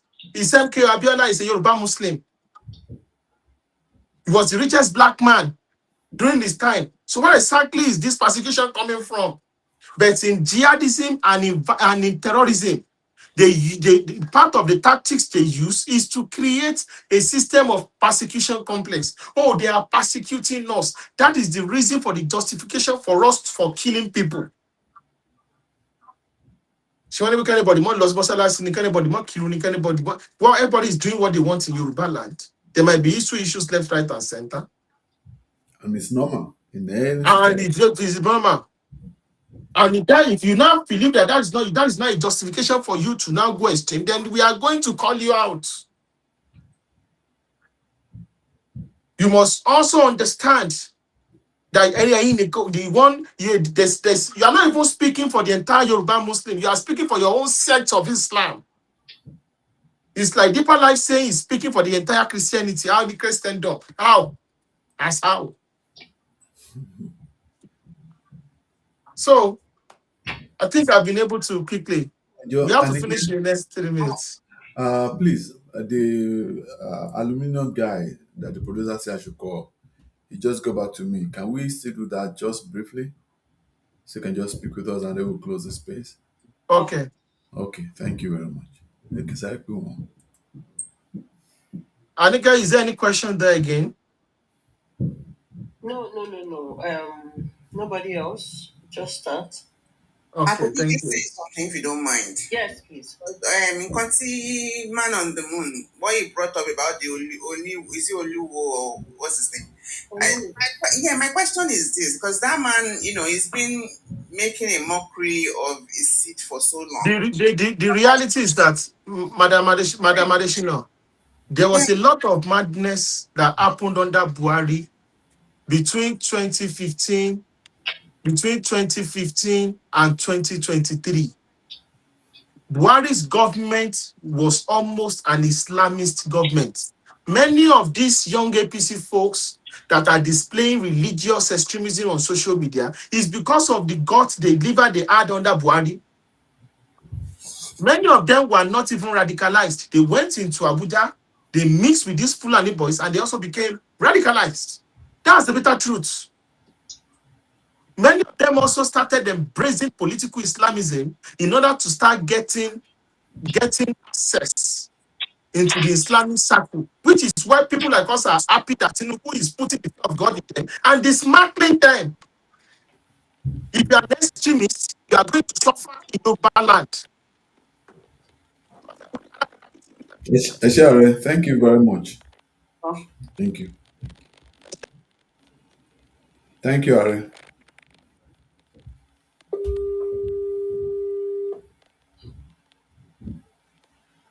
Hello, sir. Nigeria. You are live. Yes, sir. You are live on our studio, to TikTok, to Facebook, to YouTube, and to Twitter. Clever also ní ṣókí káwọn èèyàn gbọ́ kí wọ́n dé lè respond. I'm going. Okay. It's about our market in Aluminium Village. Níbo ni Aluminium ló wà? Ní Dọ́pẹ̀mú, Lẹ́kọ̀ọ́. ní Agége, Okay. Lẹ́kọ̀ọ́. Yes, it happens that we have 2 people that run the market, which our technician, our Yoruba. Then the sellers that happen to be the other people from other region. Now, over the year, àwọn èèyàn wa náà máa jí kò lé ní o, wọ́n á lọ wáṣẹ́. Tó bá lọ wáṣẹ́ yẹn, tó bá gba iṣẹ́ yẹn wá, tó máa gba owó lọ́wọ́ customer, bóyá wọ́n ti lọ wáṣẹ́ yẹn for like 2 weeks or 1 month. Táwọn á padà sínú ọjà tó máa lọ ra materials wọ̀nyẹn. Àwọn ará bí wọ́n kọ́ ìdílé increase materials $1 lọ sókè. So ìgbà tí 2024 tí àṣẹ election tí aṣáájú wọlé yẹn, they now gang up. They said, now go vote for Tinubu, now go show now, because they are the only people that dominate that trade. So they just increase materials indiscriminately. And now you want to buy log by Shen, mean only deliver Shen. Is that all going? Pé owó tó fi ṣe quotation material yẹn ti increase and all that. So I now told them that, look, you cannot fold our hand and be looking at these guys. They are not adding any value. Our land had value because we convert the materials to value product. So I put them together and said, okay, let's form a cooperative, because that's the only way we can tackle this. The individual cannot tackle it, because we need a lot of fund. Yeah. So what are they doing? You don't go and buy material and keep it in the warehouse. We too can have a central warehouse and approach the manufacturer or import and keep it and buy it and resell to our people at the cooperative price. So that was how we started the journey in 2004 and all that. But it's been funding issue and all that, but lucky enough for us, I was able to bring in, Smedan. I equally talked to Aige local government. So I brought all these government stuff together and was able to compensate. I was able to raise 200 million naira to start, at least to get a container to warehouse it and resell to our people. So we have been able to do that at the Rakini, at the Kowasi warehouse. Though what we have is just a fraction of what those people are selling, because they want to hijack that sector and they control it with a whole lot of money. But what we have been able to do is that we have made a statement now that you don't have monopoly of trade. We can trade. We are the technicians. We can use these materials. Without this technician, you cannot. There's no way you will sell your product. So if you have this central warehouse, let's see who owns the market. So now we want to launch the commission the warehouse at Aluminium Village, and I did a invitation letter to TYF that we want them to come on that day. That's number one. The second, we equally want to use this platform as well to appeal to all our people. To buy only 1 or 2 projects on Nigeria to relate to my window. I think we can look at our end on this side. Instead of my love, we share a file with me. We can look at this cluster. We platform they can look inward on our own cluster here. So that I share technician material warehouse. So that money will revolve around us, within us. So over time, is more funds that attempt that we can expand the warehouse and get more fund. And currently we are talking to BOI. They are coming on that day as well. I've met with their MD in the last week, so we have some arrangement and all that. But they said they want to come on that day to see the warehouse. The DD Smeda is equally coming, and the Agri government is equally coming there. So by the time we also look at Bashema expand with them and all that. So I'm content here. But the major thing here is that this platform is a big platform, and I feel that okay. And since we're in Conti platform meeting over the year, they have been advocating for Yoruba people, and I think this is an avenue for us to all stand up and support this, so that one, we can create job for this our technician. Second, we can equally challenge people that they don't have monopoly of trade. We can trade. If you look at all the markets, and when you are a technical person, when you go to all the construction complex sites in southwestern Nigeria, not even only South, in other part of Nigeria, you're married to my weather, electrician, plumber, mechanic. These people don't learn job. They don't learn skill. They only trade. And when I was tó bá lọ gbàṣẹ́ yẹn dẹ̀ máa lọ kó fún wa tó máa fún èèyàn máa lè bàbá yín lórí yín nínú the same market. Something that tó máa annoy me as a person. So that's why I was able to put these people together, and we've achieved this. Then we hope to scale it up as we progress. So in Conti, let's use this platform to see how we can appeal to our people to support this and to support us. Thank you.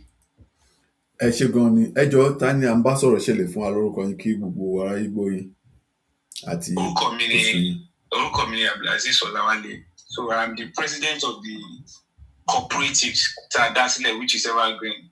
Having power kìíní because that cooperative has given us leverage to be able to negotiate with government. And most of our told them and then one should understand what we're talking about. So that's it. Ẹ ṣé gan ni. Ìfọwọ́sowọ́pọ̀ ló máa ń gbé ẹgbẹ́ sókè. And I appreciate yín fún effort that you take, painfully, but thank goodness now it's going gainfully fún yín. Gbogbo ẹ̀yin tí ẹ̀ ń gbọ́ wa láti Nàìjíríà, láti ìlú òkè òkun, ibikíbi tí wà ní ilẹ̀ àgbáyé, ẹ jọ̀ọ́ à ń rọ̀ yín ni tí ẹ bá fẹ́ kọ́lé, you can use these people. You can talk with them. If you need their contact details, just reach out to T-Wife. Mo ní ilé tí mo nǹkan fẹ́ kọ́ bá mi ṣe window, aluminium window, gbogbo kíní wọ̀nyẹn, pátápátá aluminium tí máa need. Ẹ má gbé iṣẹ́ lílo lọ tà mọ́. Ẹ ti gbọ́ látẹnu ọ̀gá wa ń sìn. Ọlọ́run nìkan ló bí táwọn èèyàn ti ń rí owó wá. Ẹ dẹ̀ mọ ogun tá ń jà nílẹ̀ Yorùbá. Ó kàn lè wá láti ibì kan kó máa control market ẹlòmíì ní ìlú bàbá ẹ̀. This is absurdity. So à ń rọ̀ yín ní ẹ jọ̀ọ́ ọmọ Yorùbá. Wọn ò ní kẹ́ kó wá ń sìn o. Tẹ́ bá join cooperative it's a different thing. But wọ́n rọ̀ yín ni pé tẹ́ bá ti níṣẹ́ bí a contractor ni yín o, ẹ fún wọn ní contract, they will do you a good job. Wọ́n ní cooperative olórí wọn ṣe sọ̀rọ̀ tó ń sìn. So that in case kì í ṣe pé bí ilé ò lókun di, wọ́n lókun di, and anybody who wants to give them a job, máyà ti sọ fún yín pé ní báyìí òótọ́ ni ẹ fún. Ẹni báyìí òótọ́ ni ẹ fún. In that way, we will be able to build success nílẹ̀ Yorùbá. We will be able to build prosperity nílẹ̀ Yorùbá. À ń rọ̀ yín ní àdéhùnbẹ́ ni pé kẹjọ kẹjá gbárùkù ti cooperative wọn tó wà ní Èkó yìí. Evergreen àbí kílẹ̀ porúkọ ẹ̀ sà? Yes, Evergreen Cooperative Society. Exactly. Tó wà ní Dọ̀pẹ̀ mú àbí? Tó wà ní Dọ̀pẹ̀ mú Agége ní Aluminium Village, and that's the only market that control the whole aluminium market in the whole of West Africa. That's good. Ṣé ti gbọ́ wọn sí? So ibi tó wà kì í ṣe ibi tó kéré. Ẹ jọ̀ọ́ Evergreen a lè sọ di ńlá nílẹ̀ Yorùbá. Ẹ jọ̀ọ́ ẹ máa kàn sí wọn. Let's be using our people for our business. Owó lé ní kì í ṣe owó ọ̀tá. Wọn ò dé ní kólóbè kankan. It's for them to use. Wọn ò ní kẹ́ wá join kẹ́ máa dá 1,000. No. He's only saying ẹ wá patronize wa. That is why we have a place like T-Wife. Bring business to us. Let's do your business for you. Let's do your contract for you. Tẹ́ bá lọ bẹ̀ gan-an, tẹ́ bá wọn bí agbaṣẹ́ kan ń ta ni, tẹ́ wọ́n máa ṣe quotation. Ọ̀gá yìí tẹ́ bá ti pè wọ́n, wọ́n á gbé yín jókòó. Wọ́n mọ latest tó ń ta ọjà yẹn. Wọ́n mọ the best price tó máa pay yín. Tẹ́ wọ́n fi lè lọ fún un ní quote ibi tí wọ́n fẹ́ lọ. Bóyá lọ́jọ́ ìjọba ni o, àbí ní company kan ni o, àbí whatever.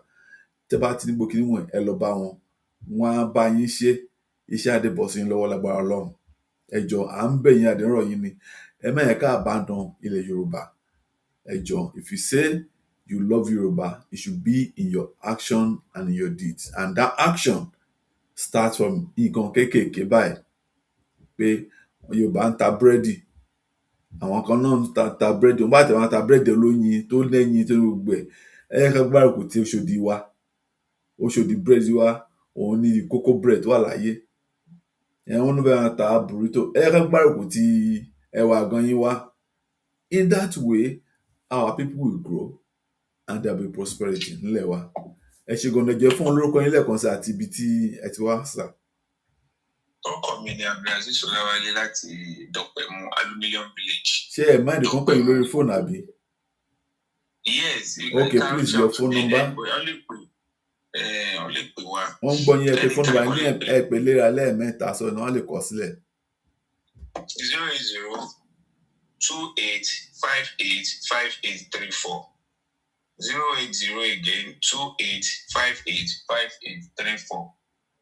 08028585834. Ẹ jọ orúkọ yín àti ipò yín nínú cooperative àti orúkọ cooperative. Abdulaziz Ọláwálé, President Evergreen Cooperative Society. Ní Dọ̀pẹ̀mú. Ní Dọ̀pẹ̀mú, Agége, Lagos, Aluminium Village, Dọ̀pẹ̀mú. Ǹjẹ́ ẹ lè gbéṣẹ́ lọ sí Ìbàdàn, Ìlọrin, Ọ̀ṣun, Àkókò, Èkìtì? Ṣéṣẹ́ ń lọ lè deliver session sí gbogbo wọn yẹn tó bá gbé bá contract? Yes, that is the whole idea now. Okay. Àwọn warehouse yìí, àwọn bí tó jẹ́ interior state wa yẹn náà, we say that taba expand as wọ́n lọ ṣí síbẹ̀ so that at least let us. A tún save on the transfer yẹ kí ṣe yẹn tún cheap lọ́dọ̀ wọn lọ́hùn. And the káwọn náà lè challenge trade láti allow people control kìíní kò dára. Ẹ ṣe gan ni. I don't know how we got me mo bá ṣe David by tó fi wá rí bẹ́ẹ̀. Ó bà ní kò tí ì bàjẹ́ ṣe get me sí. Ẹnìkan ń fẹ́ bá yín sọ̀rọ̀ ẹjọ́ Madam Àjọkẹ́ Adé wọ́n ń gbọ́ yín. Ẹ ṣé gan, Mr. Bakare, thank you so much. Ẹ ṣé gan.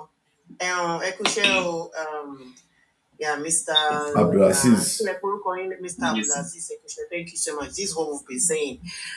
One thing I would just like to say is, gbogbo ọmọ Yorùbá, mo rò pé ẹ ti gbọ́ wọn. We really need to protect them.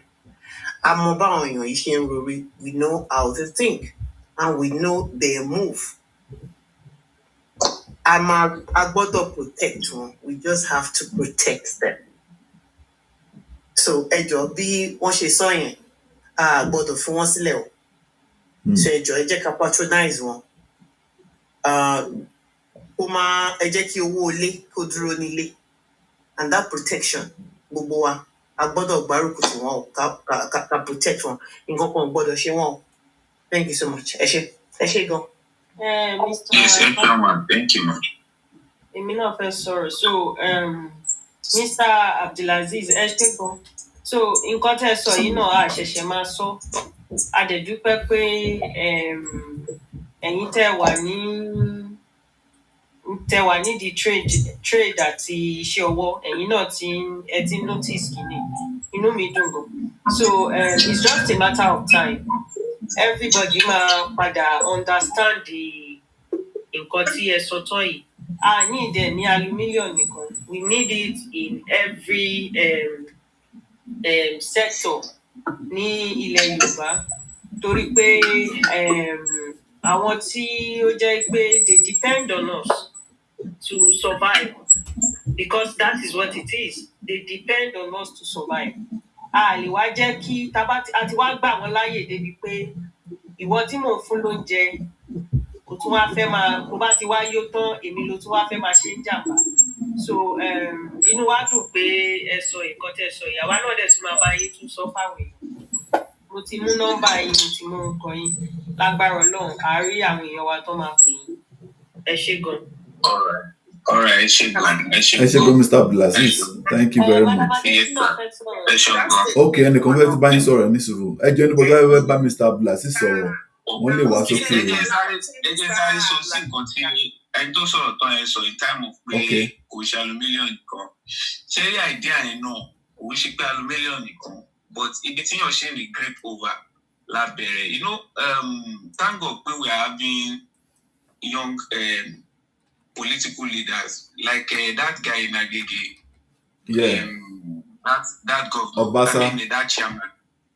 I have in last week. There are some things that I discussed that relate only on air, but you know, our people want to do why they don't know much about all this problem. Sometimes so there are some things I just discussed now because loan control that local market is under his local government. So discuss lórí ọ̀rọ̀ pé it's not about aluminium alone. Usually káwo mechanic, káwo other places náà. What we nǹkan tá a tell láyé ni pé that trade ẹ jẹ́ ká gbóyè wọn pé wọn ò ní monopoly ẹ̀ a lè ṣe àbàdẹ̀ là ń ṣiṣẹ́ ọwọ́ without us lè ta gbogbo rádàràdà tẹ̀ ń kó wá yẹn. Then tó wáyé pé nǹkan tí wọ́n fẹ́ máa fi control technical mọ́ tẹ̀sán àwọn èèyàn wa ló lò sí. Ìyá ọ̀bẹ mo lè gbénu Èkó bí mọ́ bí wọ́n ti sá lọ sí Ogun State kọ́ ló sá lọ sí àwọn èèyàn wa tó kọ́ṣẹ́ ọwọ́ ẹ̀ kọ́ máa lọ gbénu bí kan báyìí lọ́nà ìjókòó àbẹ́. Nígbà tí ò sí agbára tá a patronize wọn tó ń níṣẹ́. Ní ìwà ìtọ́ máa lọ gba aṣọ bí adẹ́gbó yẹn lọ wọn lórí pọ́ndẹ̀ ìtajà wọn kò lè dé increase price anyhow. So it's not about pé aluminium nìkan but this is a artificially made statement. And we're trying to gather more of our people to see how we can raise funds and go into trade with big time. So, Ọlọ́run fún wa ṣe. But I need support àwọn èèyàn wa from patronizing us, patronize àwọn èèyàn wa ìkó ilé wa láàrin wa ń bẹ̀. Kí ó bá ṣe ń rà kọ́ máa lọ ra nù trade ń bẹ̀ náà, kọ́ máa lọ ra nù warehouse ń bẹ̀, tó bá ti ń rà kọ́ máa kú kí ní ẹ̀ ṣáwà within us. So that wọn ní máa sọ pọ̀ lẹ́ni wọn ọ̀dẹ̀ sí máa fún ẹ̀ máa ra ilé bàbá wa yẹn tẹ ló máa ń bí mi níjú nígbà tí èèyàn bá jí kó láago 4 tó lọ gbaṣẹ́ kó yẹn fún ọkàn yẹn tó wá fi ra ilé bàbá ẹ̀ lórí ẹ̀ nílẹ̀. I don't know me mo bá ṣe get it wrong the level honestly. That why I discuss with him. I don't know. Sometimes I just look at how bá ṣe lajú ilẹ̀ tó fi wá wants to buy. I can't just say. Kò dẹ́n ṣe bí nìkan go to all the market. Go to all the market. We need people like you in every market. And just like I'm very, very happy. What you achieved is fantastic. We need to make it unprofitable for them to be in our midst. That's the only way. As long as she long funny enough, àwọn people there ìyá ọ̀lẹ tẹ́ bá ti rí nǹkan tó ń ṣe tẹ́ bá ti lọ structure mọ́ lọ́wọ́ tẹ́lẹ̀ ti gọ́ọ̀mẹ̀ntì wọn ọmọ àṣàkó ń bẹ̀ ni. We must make it unprofitable for them to stay confidently and too comfortably in our markets, in our region. And that's the only way you're going to get rid of these people. Our money, why can't our money stay with us? The Jews keep their money in their community. The Indians do the same thing. Why? Why? So I pray a sign is going on. Every market, we need to be taking, this is the way we take back our markets. This is exactly the way we take back our markets. I'm so proud of what you guys have achieved. And I'm begging everybody to please go and support them. And I'm going to also be looking for details in case there's anyone. We need to really, really encourage people that are looking to do things like this. But it takes a lot of boldness. Last is because just sitting there playing, thinking, I can play a victim, it's not going to work. And like you said, our Lama Kosho,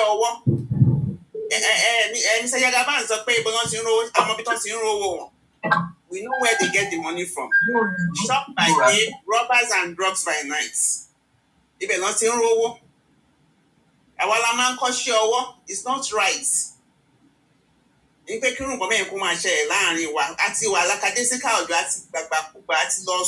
àti sunsunsun wọ́n ti fẹ́ sọ àwọn èèyàn wa di nuisance.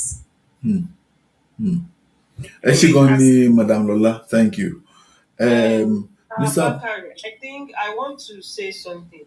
So we have 61 people on this stage, and I think it's the best time to tell our people that it's not, yes, Atigbon Koti, Mr. Abdulaziz is so, but we also need to create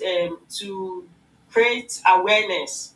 Okay? Bashe Jagba Lagos is not a no man's land.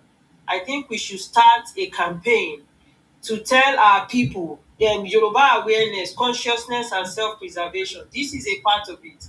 We should start telling our people that if you want to buy something, thinking Yoruba first also include patronizing Yoruba people. Make it a point for you whenever you want to do anything. Please patronize your own people. Tó fi jẹ́ nǹkan tó kéré jù tó bá fẹ́ ṣe makeup, ibi tí à ń bá lọ nìyẹn.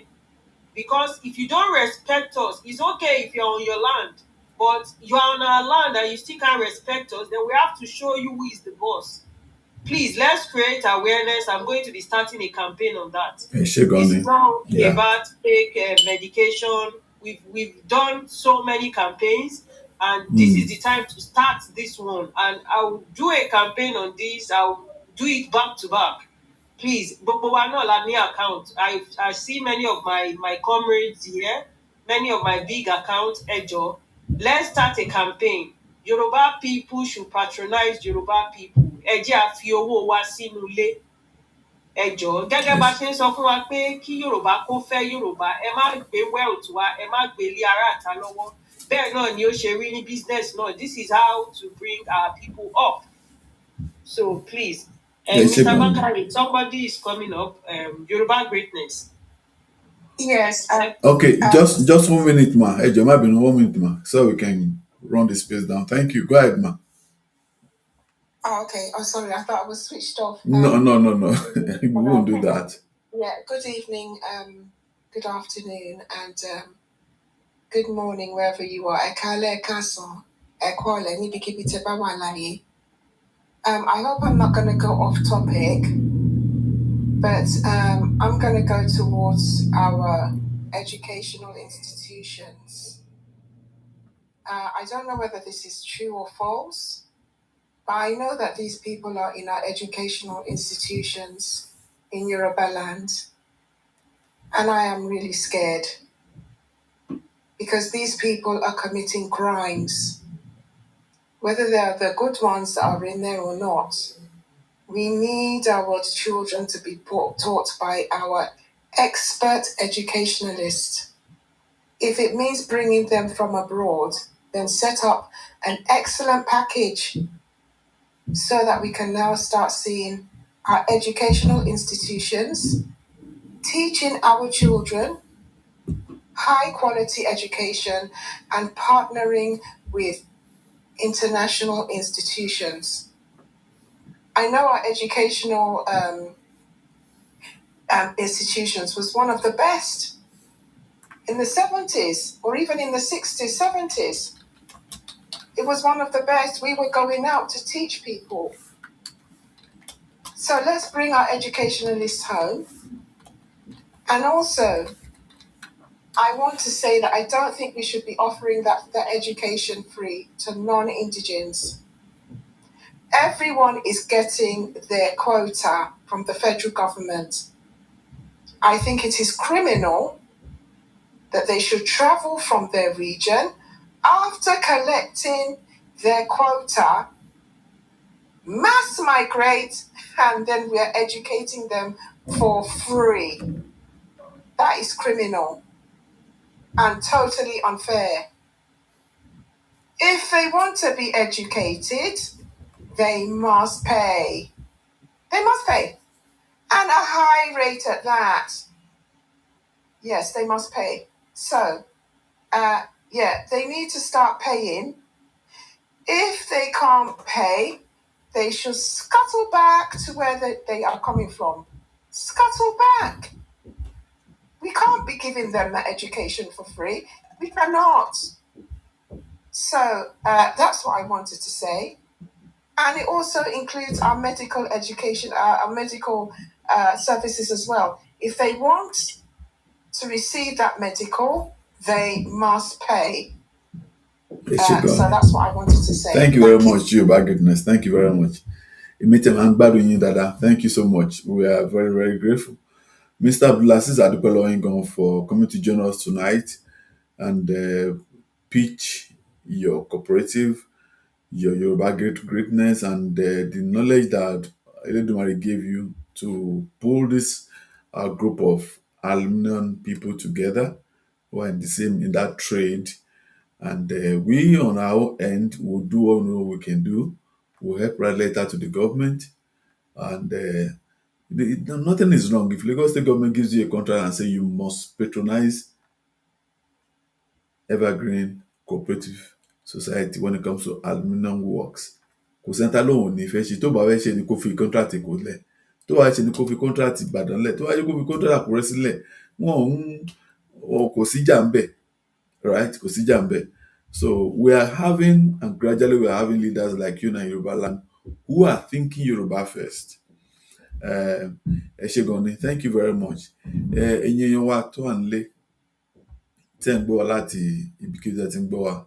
As we bring tonight's inaugural edition of the Thought Builders to a close, please let us remember one important truth. The strength of the Yoruba nation has never rested on religious uniformity. Yoruba's strength has been built on shared identity. Our language, our culture, and our commitment to peaceful coexistence.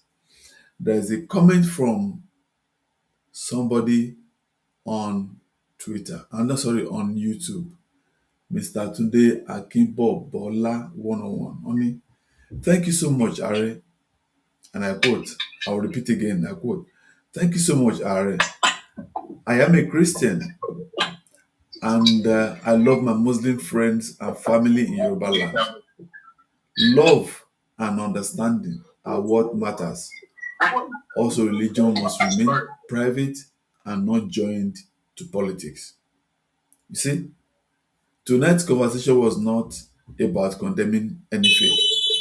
It was about asking how we can preserve the values and heritage that have enabled Yoruba land to remain where people of different beliefs have lived together with mutual respect. Ní ìgbà kan gan ní Anambra, wọ́n mọ̀ bí Anglican kò sọ̀rọ̀, ambọ̀sibọ́sí Pentecostal ní under Obi, tó bá ṣe Catholic báyìí kó kẹ́rù okun state yẹn. It's as simple as that. So let us continue to defend the freedom of every Yoruba to worship God according to the dictates of their conscience, while also preserving the customs, the beautiful history, and the lovely institutions and identity that make us one people. We thank you very much, everybody. We thank Are for giving us that beautiful lecture, and also thank all our participants and everyone who has joined us. Don't forget, Water and Theocratic fi pé 1 million fún àwọn ẹbí oríire. Once how much you give us is not small into that one bank account, so that we can go to help these other people. And also we thank all the participants tonight and everyone who joined us. This is only the beginning. Join us next week for another edition of The Thought Builders, where ideas are examined, history is explored, and the future of the Yoruba nation is thoughtfully discussed. I say go on you. Odaro.